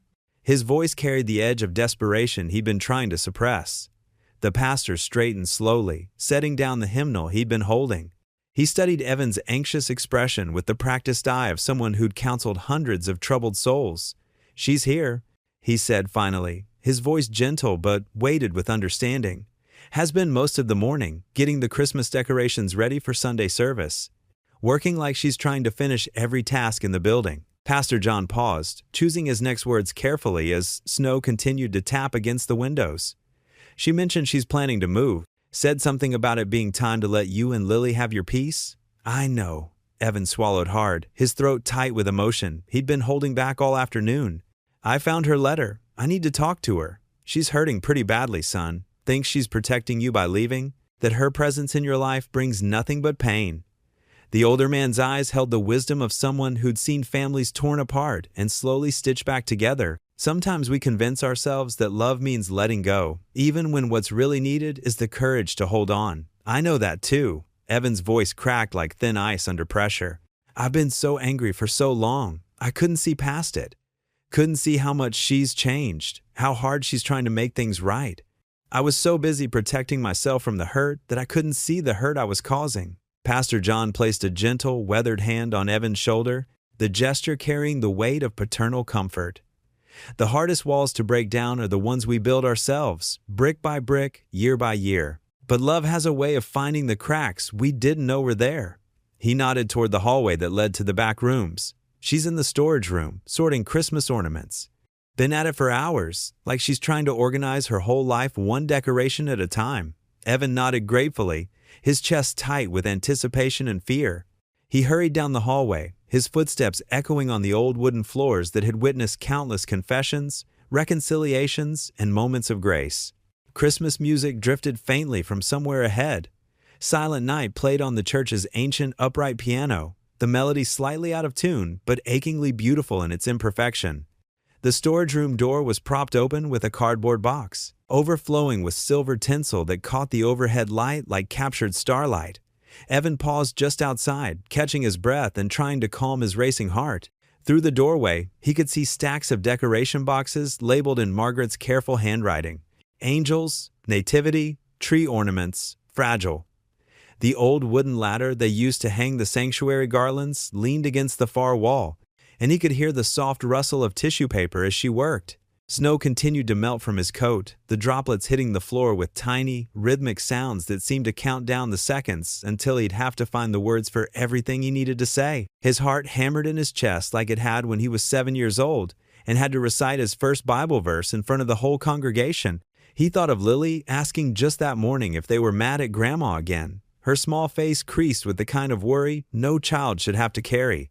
Thought of Margaret's hands, steady and sure despite their age, As she helped his daughter plant spring bulbs in the garden they'd never see bloom together. Thought of her voice, soft and breaking with emotion, as she read that bedtime story to Lily during her fever, staying up all night to keep watch. The piano music grew louder as he approached the storage room, each note seeming to wash over him like absolution. His mother was in there, probably thinking she was doing the right thing by walking away, just like she'd probably thought 32 years ago that losing him was her punishment for the choices she'd made. Just like he'd thought he was doing the right thing by holding onto his anger, wrapping it around himself like armor that had become too heavy to carry.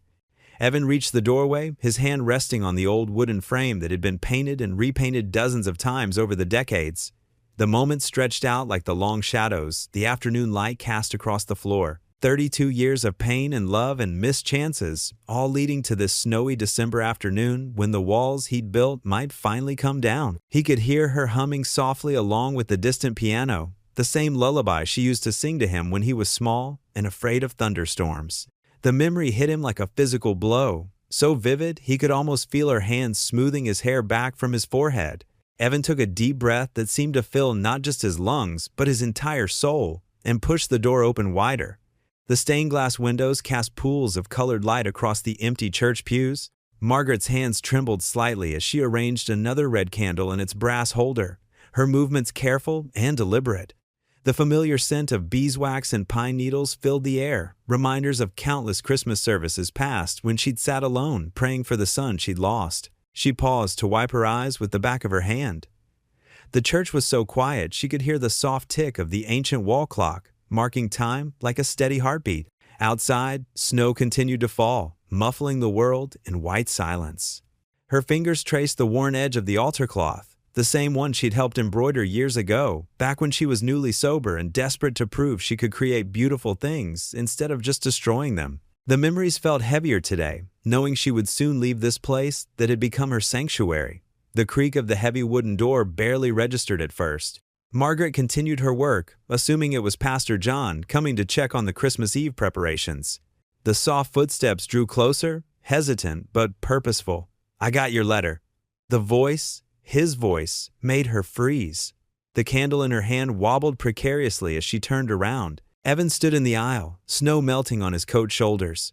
His face was flushed from the cold, but his eyes were warm and uncertain. Margaret's vision blurred with tears as she set down the candle with trembling fingers. "Evan," she whispered, hardly daring to speak louder. I was just..." "Mom," his voice cracked on the word. "Please don't go." She pressed a hand to her mouth, trying to hold back a sob. The space between them felt both vast and microscopic. 32 years of pain and loss compressed into 15 feet of church aisle.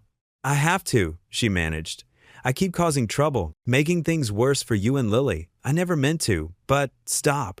Evan took a step forward, snow dropping from his boots onto the worn carpet. "Just stop running away, please." Margaret's hands twisted together, but the CPS investigation was cleared this morning. He took another step. Pastor John helped explain everything. They understood it was just small-town gossip getting out of hand. Relief made her knees weak. She steadied herself against the altar rail, the brass cool under her palm. "Oh, thank God." "That's not why I'm here, though." Evan's voice was quiet but firm. He moved closer, close enough now that she could see the remnants of the little boy she'd lost in the plains of his face. "I read your letter." Every word. Margaret's heart thundered in her chest. She'd poured everything into those pages, her shame, her regret, her desperate love for the son she'd failed. "I meant it all," she whispered. "I know." He was only a few feet away now. "And I understand now. About addiction. About how it steals everything you love and makes you someone you're not." Tears spilled freely down Margaret's cheeks. "I was so weak." "No." Evan's own eyes glistened. "You were sick, and you got better. You rebuilt your life, found faith, helped others." He swallowed hard. "And when you saw what you thought was a child in trouble, you tried to help, even though it hurt you to do it." "I should have known it was you," she said brokenly. "A mother should always know her child." "How could you? I changed my name, ran as far as I could from the past." He gave a shaky laugh. "Maybe God had to engineer this whole mess just to get us in the same place again." Margaret's breath caught as Evan closed the final distance between them. He towered over her now, her baby boy, grown so tall and strong, despite everything. "I forgive you," he said softly. "Not just for the past, for everything. And I'm asking you to forgive me too, for being so angry, so unwilling to see how much you've changed." A sob escaped her as Evan opened his arms. She stepped into his embrace, feeling his tears dampen her hair as he held her close. Decades of pain and longing began to dissolve in that moment of grace.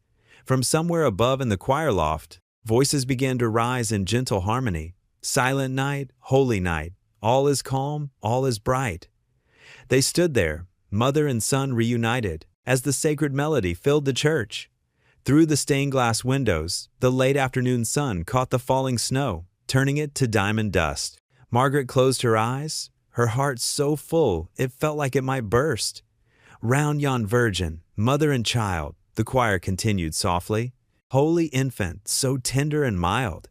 The first rays of dawn filtered through the curtains of Evan's guest room, now Margaret's room. She blinked awake, momentarily disoriented by the unfamiliar shadows on the ceiling. Then she heard it, the patter of small feet in the hallway, and Lily's excited whispers.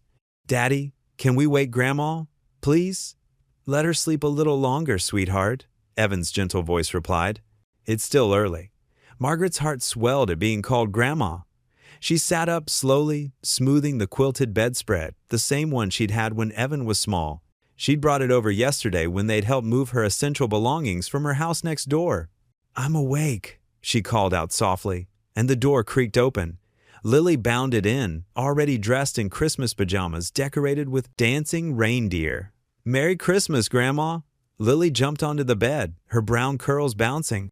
"Daddy said we had to wait, but I heard you moving around." Margaret gathered her granddaughter into a warm hug, breathing in the sweet smell of children's shampoo and sleep. "Merry Christmas, my dear one."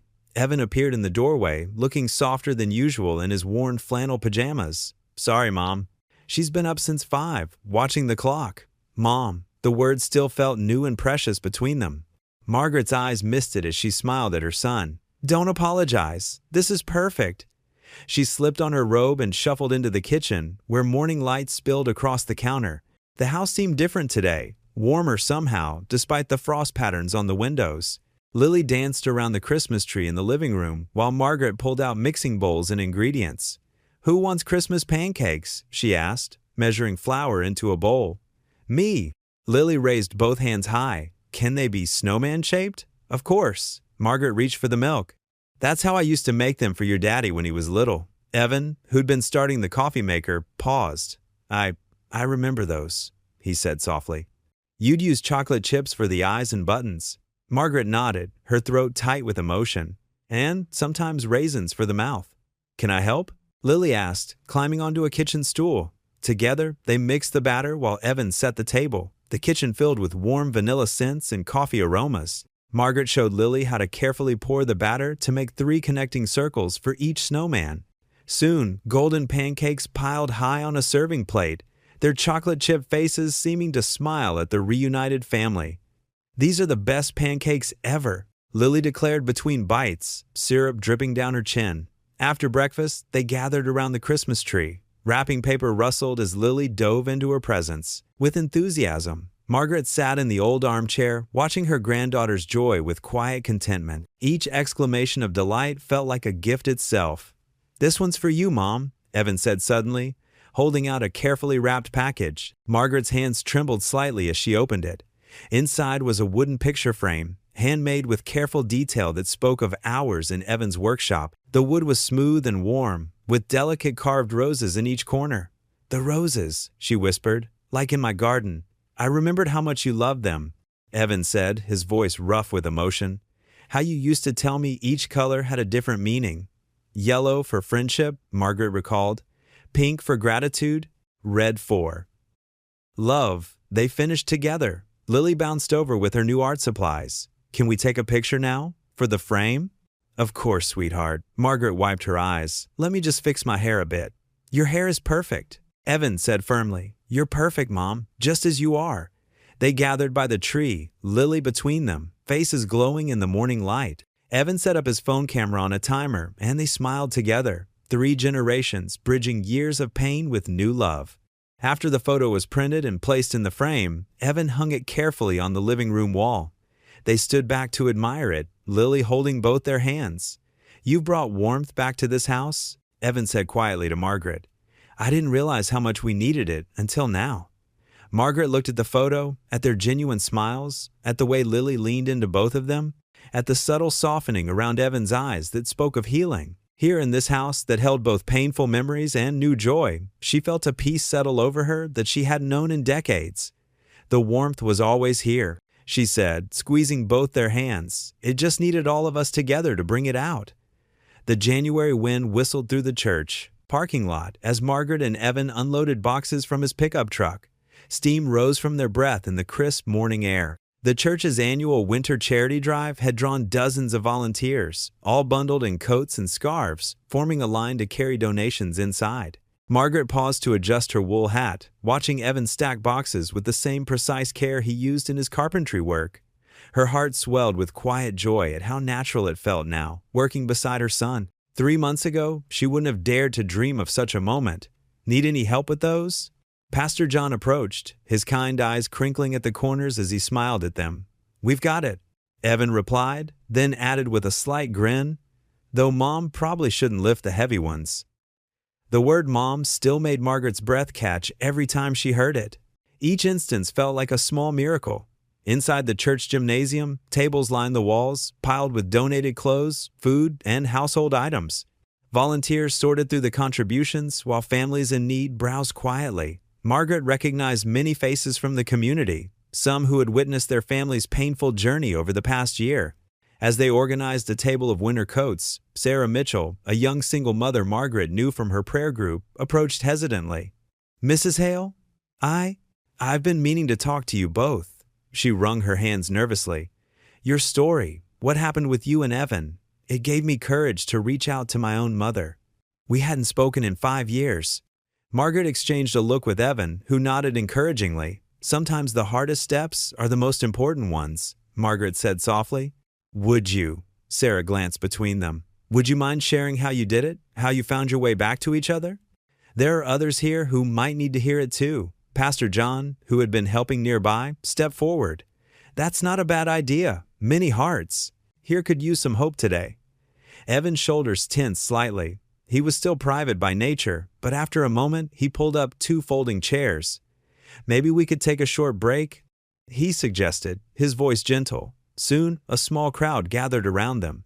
Margaret saw familiar faces from church, newcomers from the community, and even a few of the gossips who had once whispered about them. Now they all listened intently as she began their story. 32 years ago, I lost my son because of my own mistakes," Margaret started, her voice steady despite the weight of the words. "Addiction took everything from me, my family, my dignity, and most importantly, my child. Even after I got clean, the shame kept me from searching for him." Evan reached over and squeezed her hand. "And I spent those years angry, thinking she'd abandoned me by choice. I changed my last name, tried to bury the past. Then by God's mysterious way, we ended up as neighbors. They took turns sharing the journey, the misunderstanding with CPS, the shocking courthouse revelation, the painful path to forgiveness." Margaret noticed tissues being passed around as they described their gradual reconciliation. "The hardest part wasn't forgiving each other," Evan explained, his voice thick with emotion. "It was accepting that God's grace could be big enough to heal something so broken. Even when we thought we'd lost everything again with the second CPS call," Margaret added, "He was working to bring us closer. Sometimes our greatest fears become the doorway to our greatest blessings." Sarah wiped her eyes. "But how did you know it was the right time to reconcile?" "You don't always know," Evan answered honestly. "Sometimes you just have to be brave enough to try. To admit that holding on to hurt is harder than letting it go." Margaret nodded. "And to remember that it's never too late for grace. Never too late to say I'm sorry or I forgive you." As they spoke, more people drifted over. To listen, Margaret noticed Mrs. Peterson, who had made the second CPS call, dabbing at her eyes in the back of the crowd. Even she had become part of their story of healing. Pastor John stepped forward again, his voice carrying across the gymnasium. "What we're witnessing here is more than just a family reunion," he said. "It's a living testament of grace, a reminder that God can restore what seems forever lost." The crowd murmured in agreement. Margaret saw several people hugging, others exchanging meaningful looks with estranged family members. Their story was creating ripples of hope through the community. As people began drifting back to their tasks, many stopped to thank them for sharing. A teenage boy asked if he could hug Margaret. He hadn't spoken to his own mother in months. An elderly man gripped Evan's shoulder, sharing through tears about his own journey of forgiving his father. Sarah lingered until the crowd dispersed. "I'm calling my mother tonight," she declared, her voice firm with resolve. "Even if she hangs up, I'm going to try." Margaret and Evan returned to sorting donations, working in comfortable silence. The morning light streamed through the high windows, casting warm patterns across the gymnasium floor. Outside, snow began to fall softly, adding to the sense of peace that filled the space. Pastor John watched them from across the room, his eyes bright with emotion as he witnessed their quiet teamwork. Mother and son, once strangers, now moving in perfect harmony as they served others together. "A living testament of grace," he repeated softly to himself, watching them work side by side in the gentle winter light.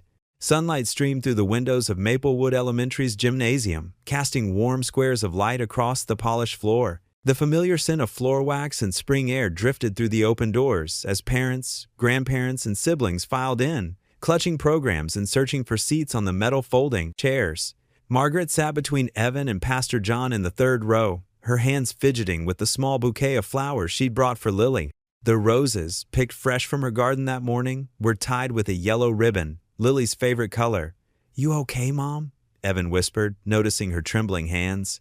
The word Mom still made her heart skip a beat, even after these past months of healing. She nodded, unable to speak past the lump in her throat. How different this moment was from last spring, when she'd watched her neighbors through windows and made assumptions that nearly destroyed everything.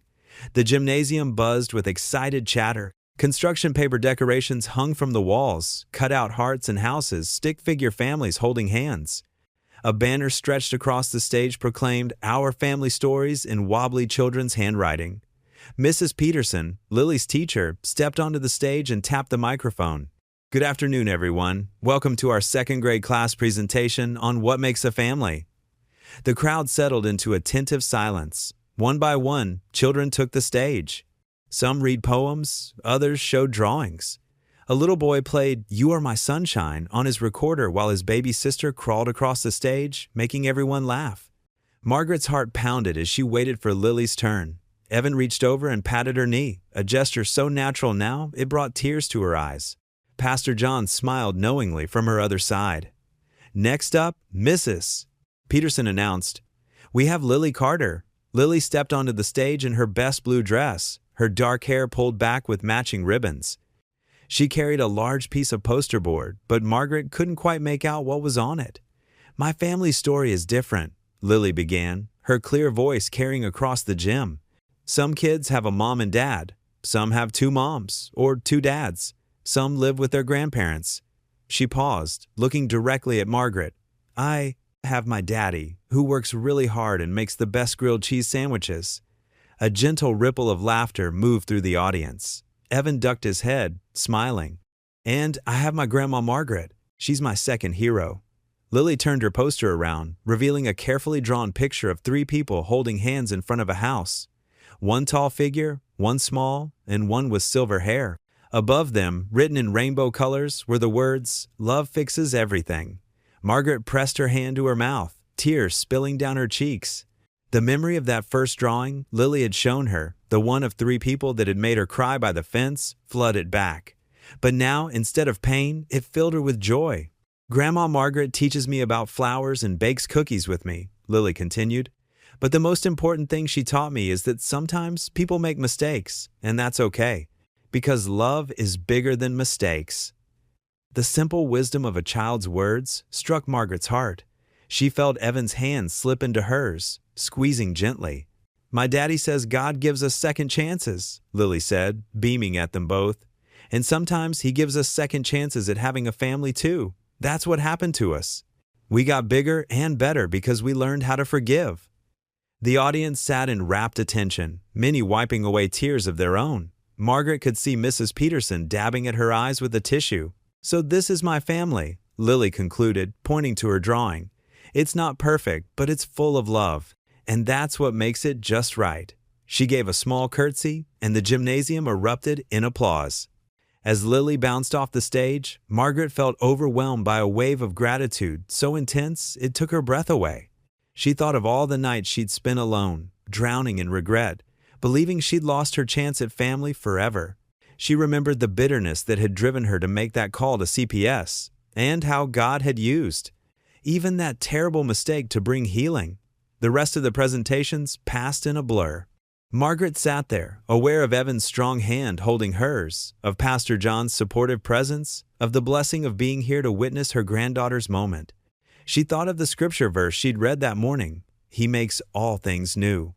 When the program ended and parents began moving toward the stage to collect their children, Lily ran straight to them. She carried her poster carefully, wanting to show them the details, how she'd drawn flowers in their yard, the cross hanging in their window, even the fence between their houses that wasn't really a divide anymore but a connection. Evan reached over and squeezed Margaret's hand again, and in that simple gesture was a world of understanding. They had all been broken, but love had made them whole, not despite their scars, but because of them. Because they'd learned that grace flows most freely through the cracks in our hearts. The evening settled softly over Maplewood, painting the sky in gentle strokes of pink and gold.